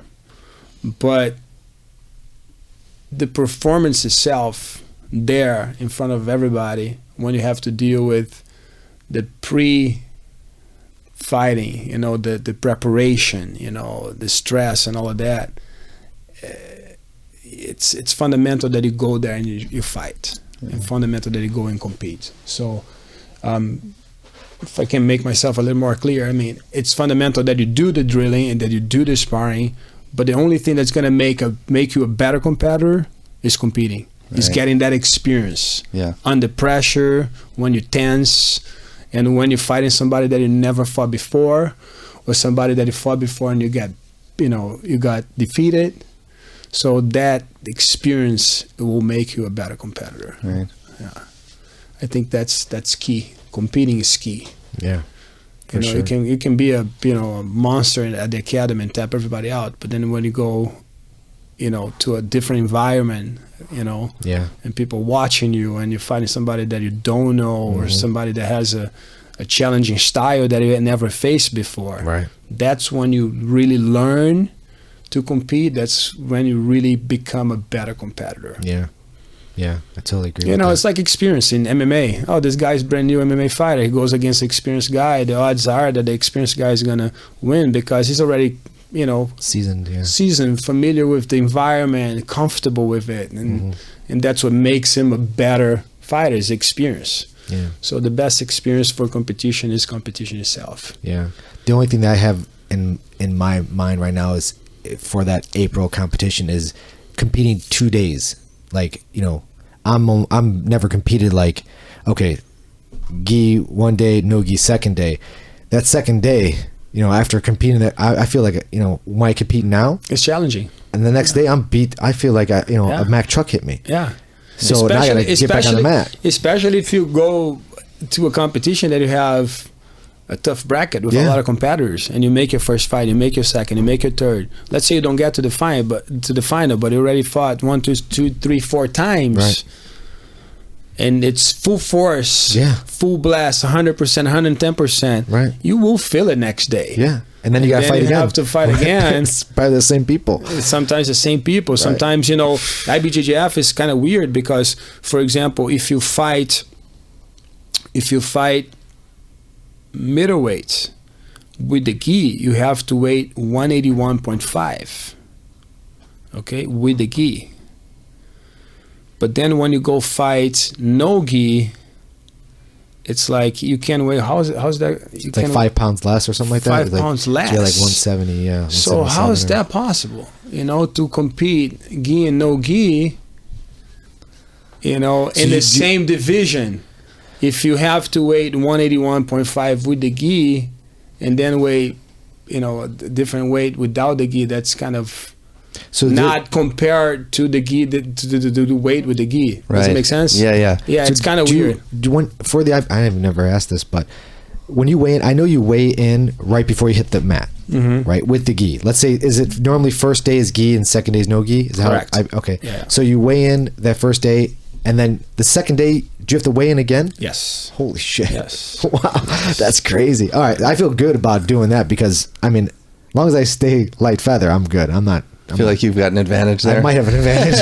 As long as I walk around 133, I'll be good. I want to even pull this up and tell you because. So would you say you're a guard player, Daniel? Are you a top guy? I'm a guard player, yes. Yeah. Yes, I'm comfortable playing top game too, but I like to play guard because I feel like it's a defensive, offensive position where the guy has to work to pass your guard before he can even think of a submission or anything else. Okay. But when you have the guard, he has to pass the guard to be able to do anything to you. But if you have the guard, you can sweep and submit in many ways. Right. So you feel more. I'm normally a guard player. I'm always on my back, and That's my game. I like that's that. That's my game. I mean, I'm I comfortable don't like getting being on smashed all the time personally, but I do like playing that. When I go against bigger guys my size, I it's a great time. When I go against like Paul, it's like it bothers me a little bit because he's a lot bigger than I am. So. Well, it's I like to play close guard. I'm old school type of guy, but there's several different types of guard that you can play. And every one of them is very challenging to the passer. Yeah. Right. Because there's different resources that you can use when the guy's trying to pass, sweep, submit, you name it, revert the game and go to the top. So I feel very comfortable with my back on the floor, and I feel like I'm able to rest more and make the person that's in my guard work a lot harder and get tired faster than I would. So it works really well for me. Always did. This Fight to Win Pro was the same thing. I mean, I fought Mike Sim and it was outside, and it was a foggy night, and the canvas became very slippery. Yeah, we were there. Oh, you're there, right? Yeah. So as soon as I step on the mats, I'm like, I'm not going to try to fight standing up or take this guy down, because I can slip and hurt my knee. I can slip and fall. I don't have a good base. So as soon as I felt that I could pull guard, I pull guard. And then the ball was on his court, because he had to base and stand up to pass the guard, and it was so slippery that he couldn't do it well. Right. So the time that he could do it, slams were illegal. He tried to slam him. I caught him with a triangle choke. Yeah. But I didn't want to spend my time trying to take the guy down or be on top, because I knew the base to be on top would be compromised. Yeah. So I used that idea and strategy to my advantage. But I think a guard game, if you're a good guard player and you versed on different guards, spider guard, butterfly guard, you name it, warm guard or lasso, whatever. It's very challenging, and for the person that's on top. Yeah. Is there any specific rule set that you push your students to compete in, or just tell them to get out there and compete? Just gotta get out there and compete. Yeah. Because there are no rules, and there's no. My experience is going to be different than yours. We could have similar experience, but it's an individual sport. It's an individual fight. Yeah. So it's like, just go there and try to get as much experience as you can. Try to win fights, and if you don't, that's jiu-jitsu. Yeah. You either, people say you either win or you learn. Right. And you go to the next competition with a little bit more experience and perhaps a better game plan, or even knowing who you're gonna fight, again, because usually if you fight in Chicago Open, you're gonna come across the same people. Right. Yeah. What's the most matches you've had in one day? The most matches I had in one day, I think like 5 or 6. 5, 6. Yeah. Back in the day. Yeah. Yeah.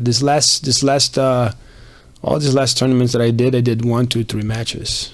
At Master 3, black belt division, if it's a local tournament, you're not gonna have a lot of competitors. Right. Unless you're going to the worlds or European or Pan or American Nationals, then there's a lot more guys, because those are the big events that everybody wants to fight and win.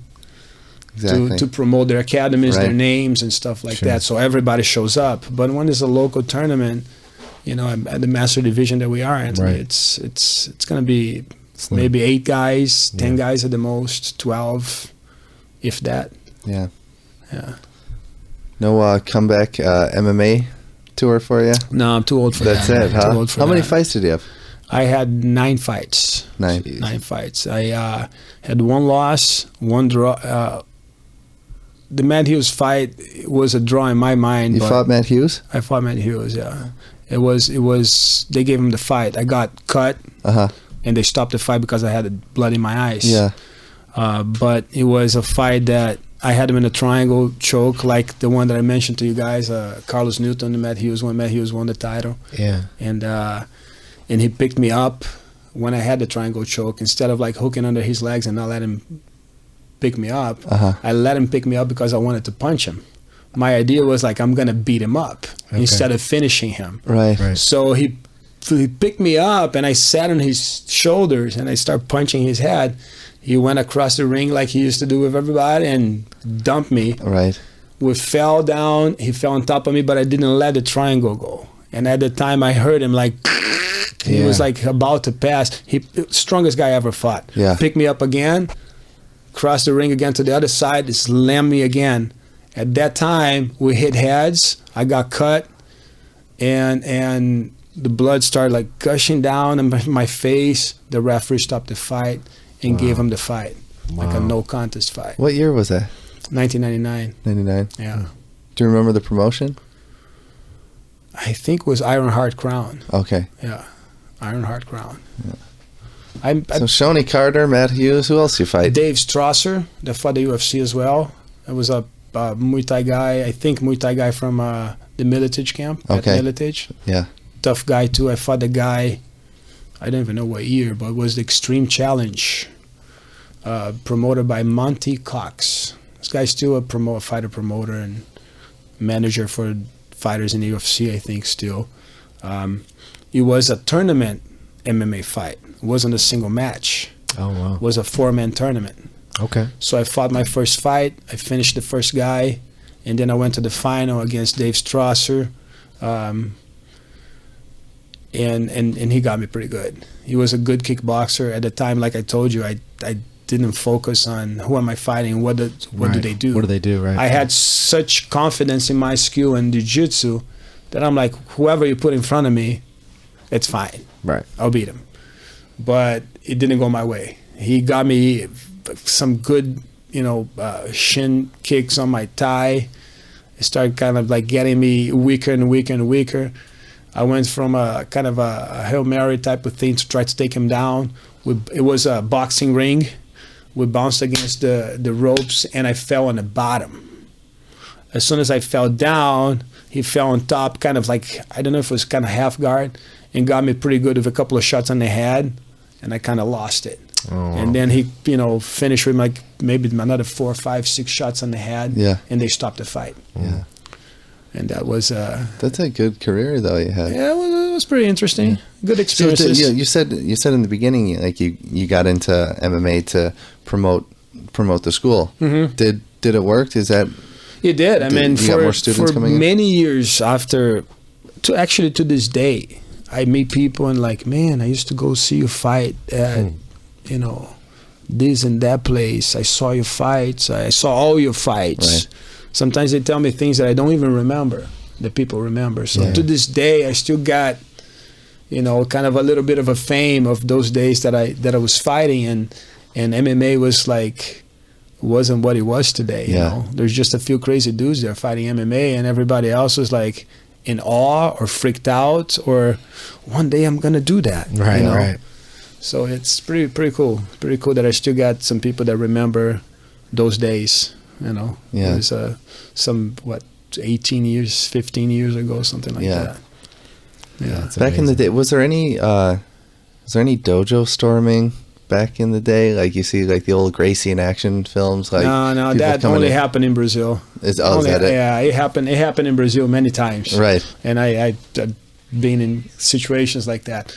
But here, no. We had a lot of people when we opened the first Carlson Gracie school come to kind of like check us out and test us. See if it's real. Try us out. Yeah. I remember one dude that came for like probably a couple of weeks straight, and he would leave completely like he couldn't believe what was happening to him, because he was a strong, like he said he was a kung fu and this and that. He had so many black belts and he was like super fit, and he couldn't understand what was happening to him. I mean, I remember this guy like kind of like almost crying leaving the mats, because he was like he was dumbfounded with his lack of skill. Yeah. When he thought he was the next great thing, Did he continue to train with you guys? No, because he had an ego, huh? Yeah, I think like after 2 weeks or 3 weeks, he disappeared. Even for me being, a blue belt in jiu-jitsu and competing and training with the guys I train with,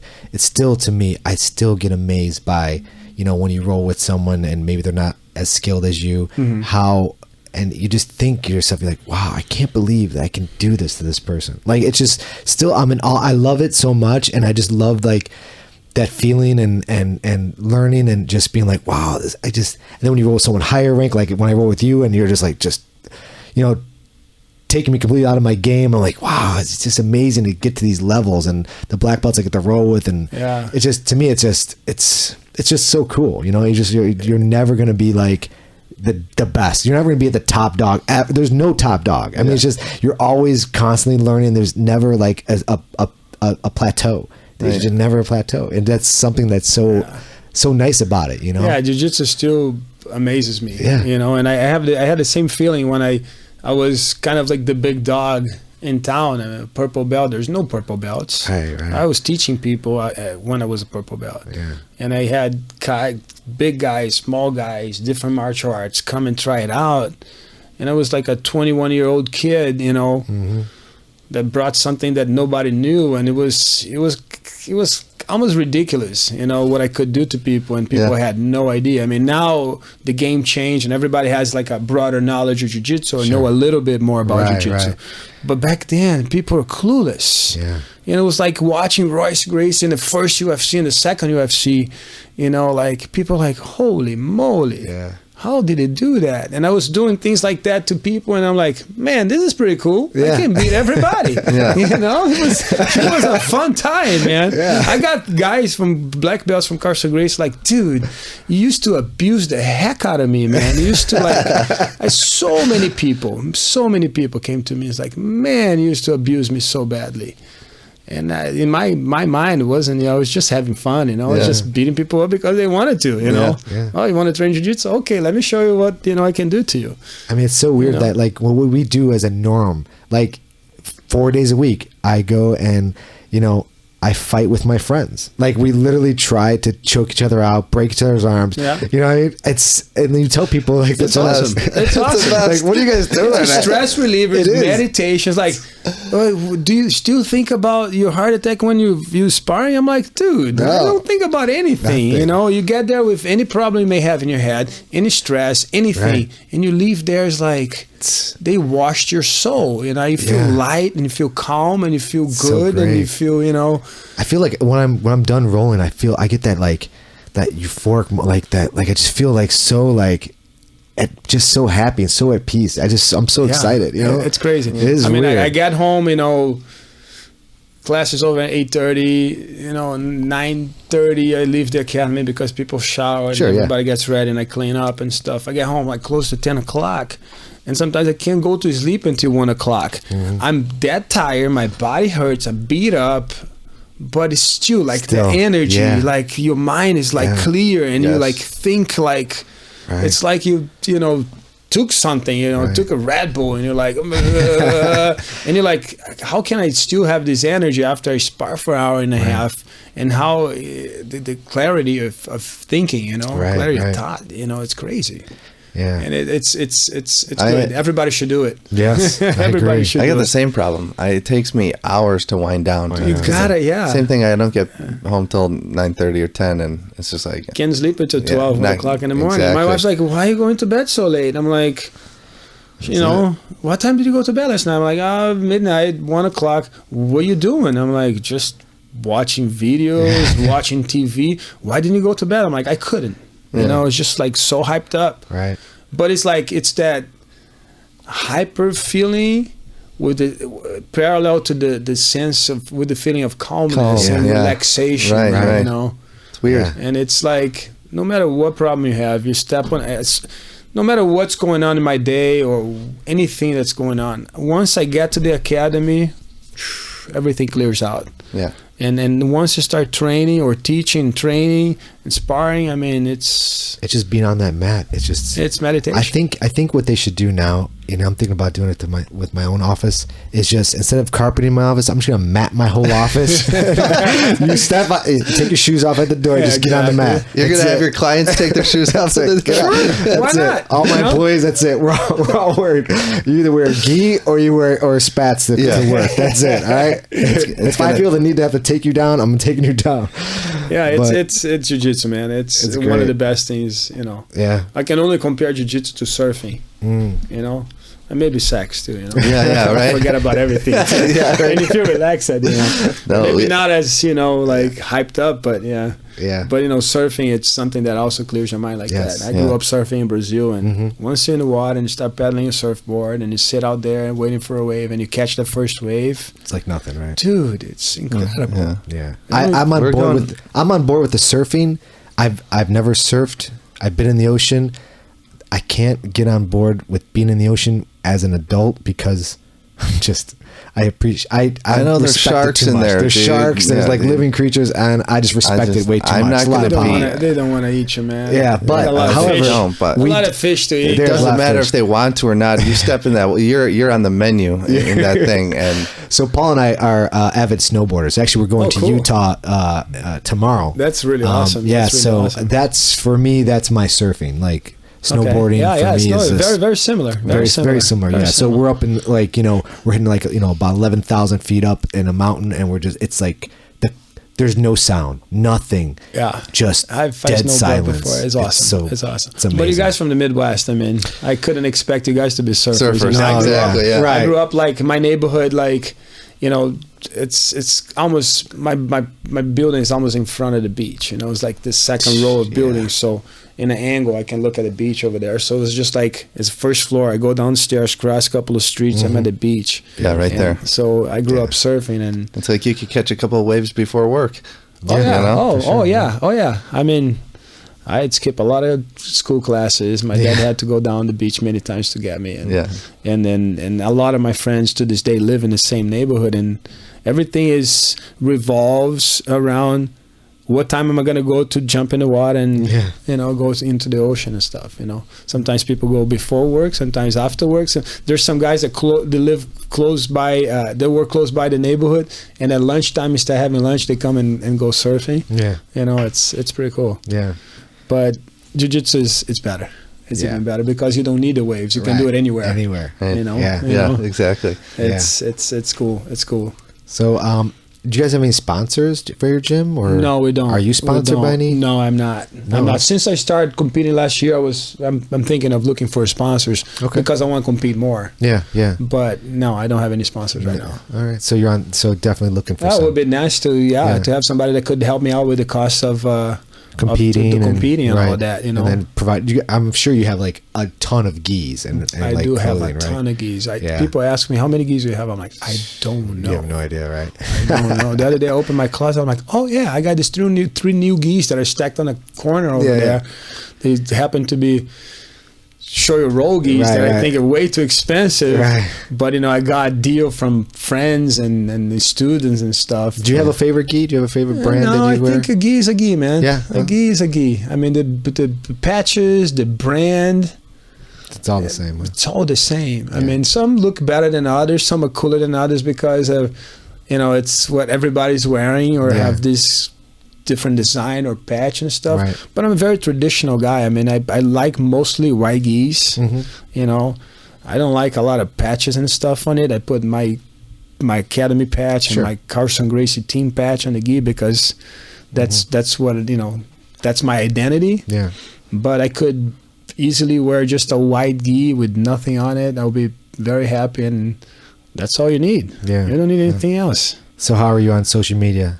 Can people find you on social media? Yeah, Do you have people a- can find me on social media. We're working on Agnes actually kind of like put together a very good marketing plan that I haven't used yet because she was a marketing girl. Yeah.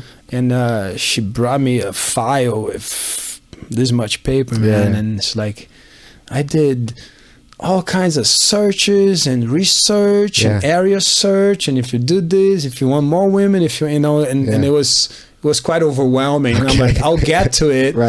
And I think it was like last year that she gave me in the beginning of the year. So I went an entire year without doing anything. And this year I'm already like dissecting the marketing plan and trying to implement stuff to make the academy bigger. You know, I think we got to a point that when I took the academy over from my brother, he was already kind of checked out. He was already like, in his mind, he was already out of it. He was tired of doing it. The instability of running an academy, the instability of not having a paycheck or having health insurance and stuff like that. He wanted something for his family.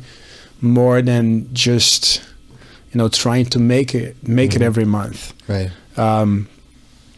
So I took the academy at a low point, and I doubled the number of students. Yeah, I mean, and it made it to appear again. I mean, people start like talking more about us and talking more about Vianna Brothers and remembering me from the old days, and more people from other academies recognize the potential. Actually, what we taught was like very like traditional, basic jiu-jitsu that a lot of these new guys don't really show or practice.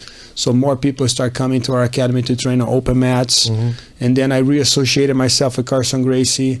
So even though we're Vianna Brothers, we're affiliate academy member of Carlson Gracie. So with that, I opened up for my students to go to any Carlson Gracie location around the world and train.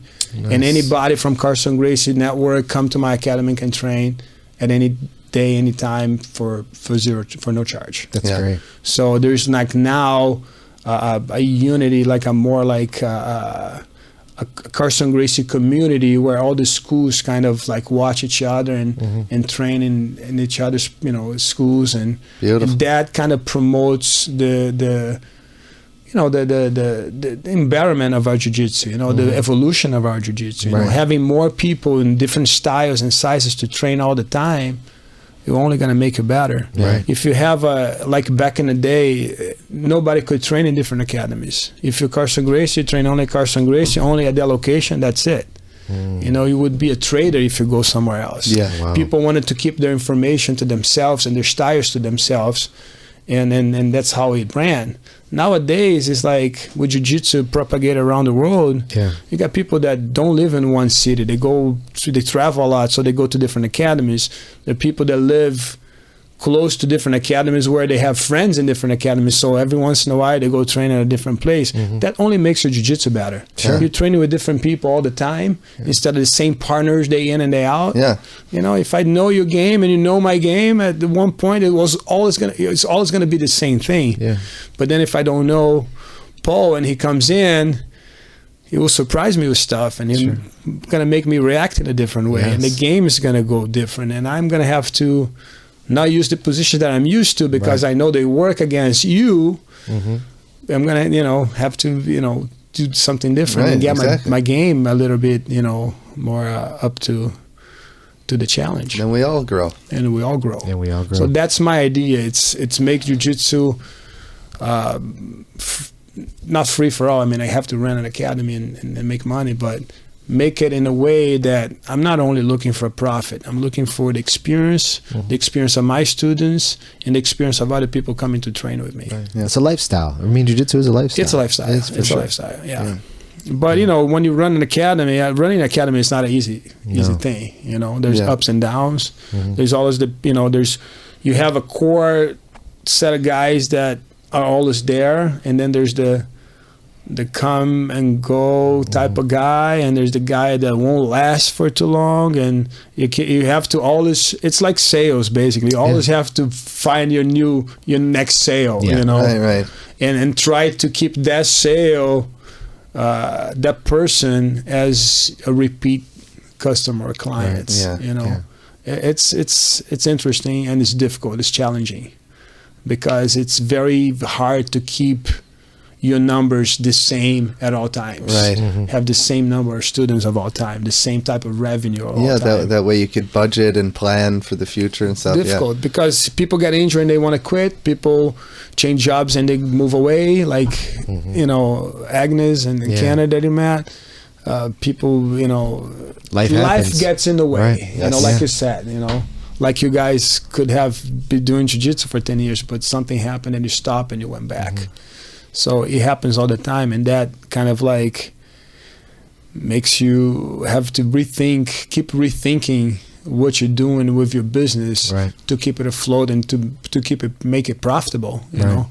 Yeah, absolutely. I mean, and nowadays I don't know with the rise of the internet and everything being on the internet, where people can train not having to go to the academy. They can sit there and pull up YouTube videos about anything in jiu-jitsu or anything in the world. And, you know, I'm wondering how much that's impacting, like Eddie Bravo and I think Marcelo Garcia has their whole catalog basically online for $5 a month. You can just learn everything you want to learn from them. You can learn everything you want to learn. I totally agree. But they have that, and there's people out there just paying $5 a month to, you know, thinking they're learning, like, this is what I'm learning jiu-jitsu, but they're not getting that whole role, and they're not getting that interaction. You know, Gracie Academy, Gracie Online. Oh, Gracie Academy, they have it too, don't they? Getting belts. Yeah. Without never like going to a class or step on the mats. I think up to, do they give? I think up to blue. They don't give purple. No, I think they gave up to blue, but I think they stopped doing that because they caught a lot of shit. They did got a lot of shit, but think about it. It's just it's absurd. Just making a commercial and just trying to make money. I mean, you're not trying to form fighters, athletes, or somebody to, you know, you're gonna take a self-defense course online.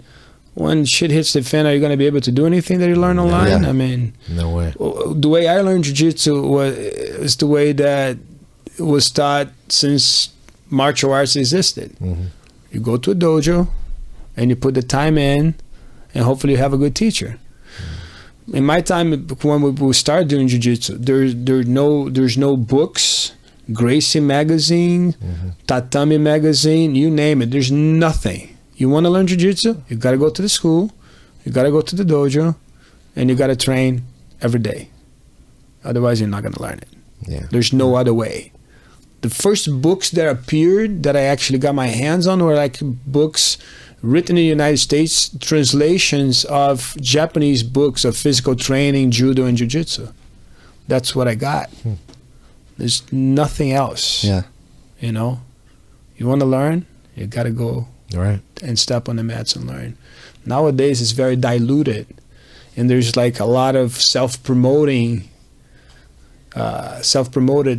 black belts, self-promoted instructors, people that don't even know the basics well, and they're trying to teach advanced positions. You know, people that learn stuff on their own and think that they can pass it along.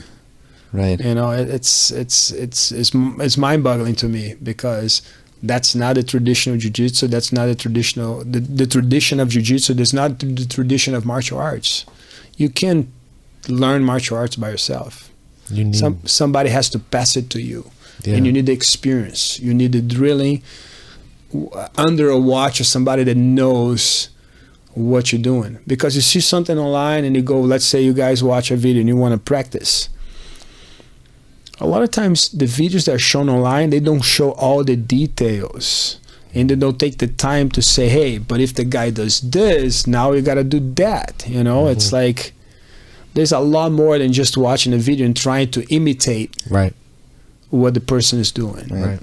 You know, you have to have the knowledge passed to you by somebody that's going to be physically teaching you, watching you, correcting you, and then when you're ready, show you the next thing. Online, I can go here, learn this, and all of a sudden I jump through a bunch of positions that I should learn to learn the next position that's farther down the line, and there's a gap in your learning. That things don't connect well.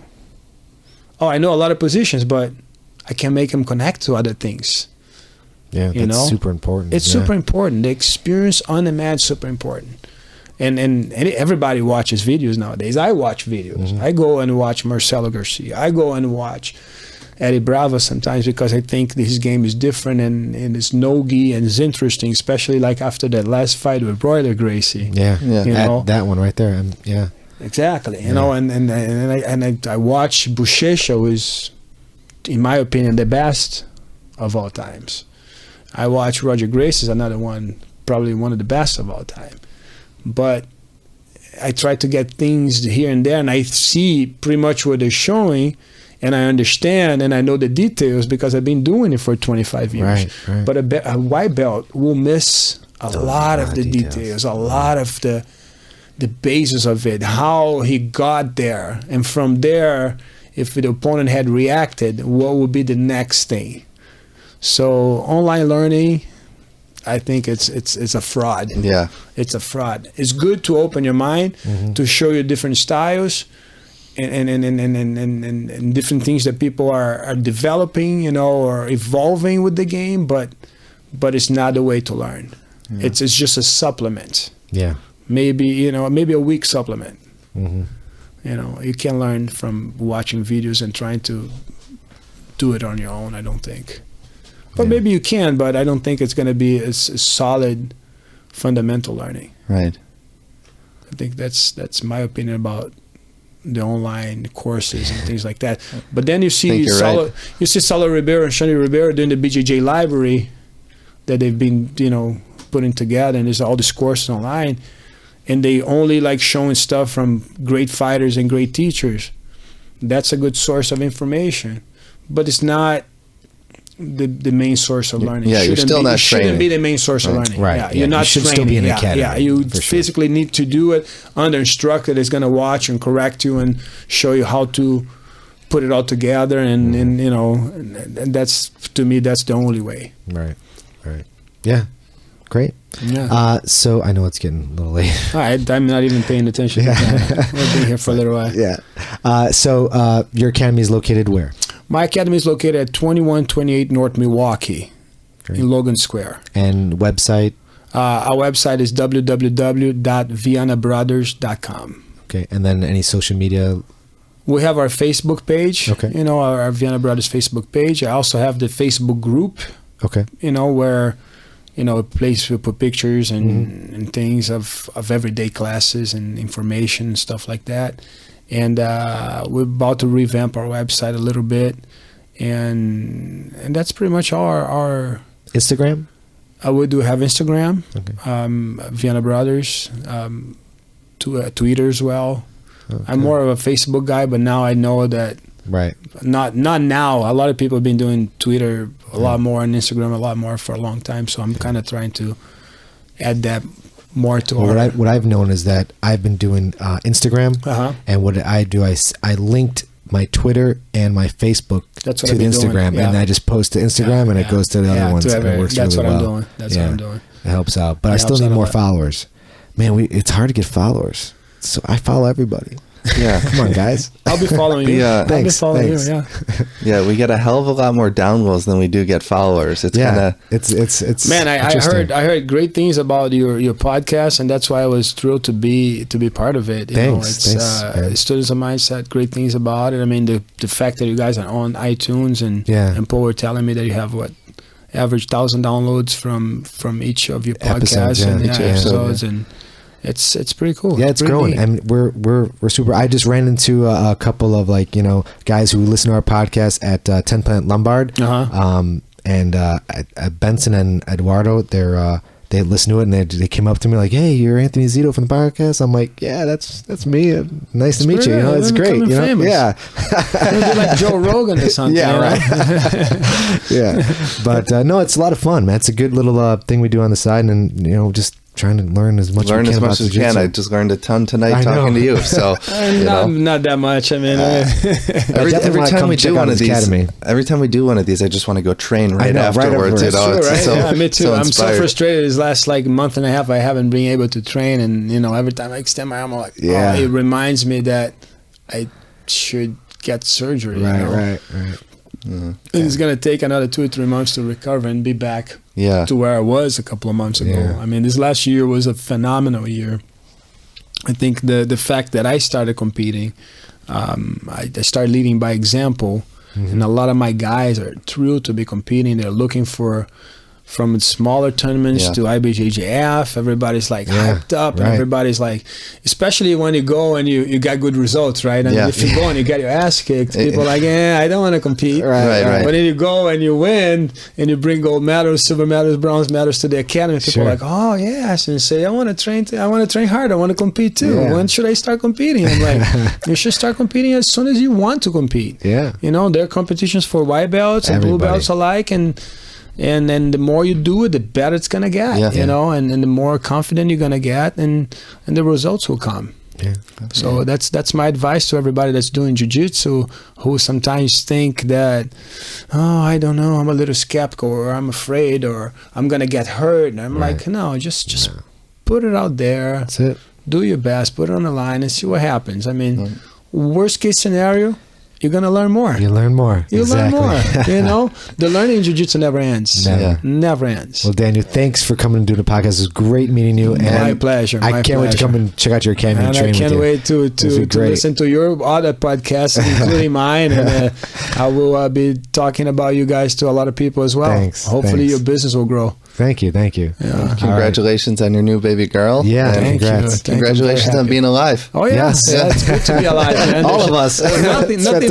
better. Yeah, nothing better. Hey guys, we made it. We all have our stories, you know. Right, It's, right. you know, this day and age, it's hard to stay alive. That's right. There's so many crazy things happening all around. I mean, one thing it's for sure, if you stay in jiu-jitsu, probably stay alive for longer. That's right. You can protect yourself. That's right. You maintain a good health. That's it. You know what I'm saying? And if you don't get all broken up like I am, you know, you continue to live a good life. That's it. Yeah. Thank right. you, guys. I appreciate it. Thank All right, you. Thank you so much. Thanks. All right. See you guys. Bye. Bye.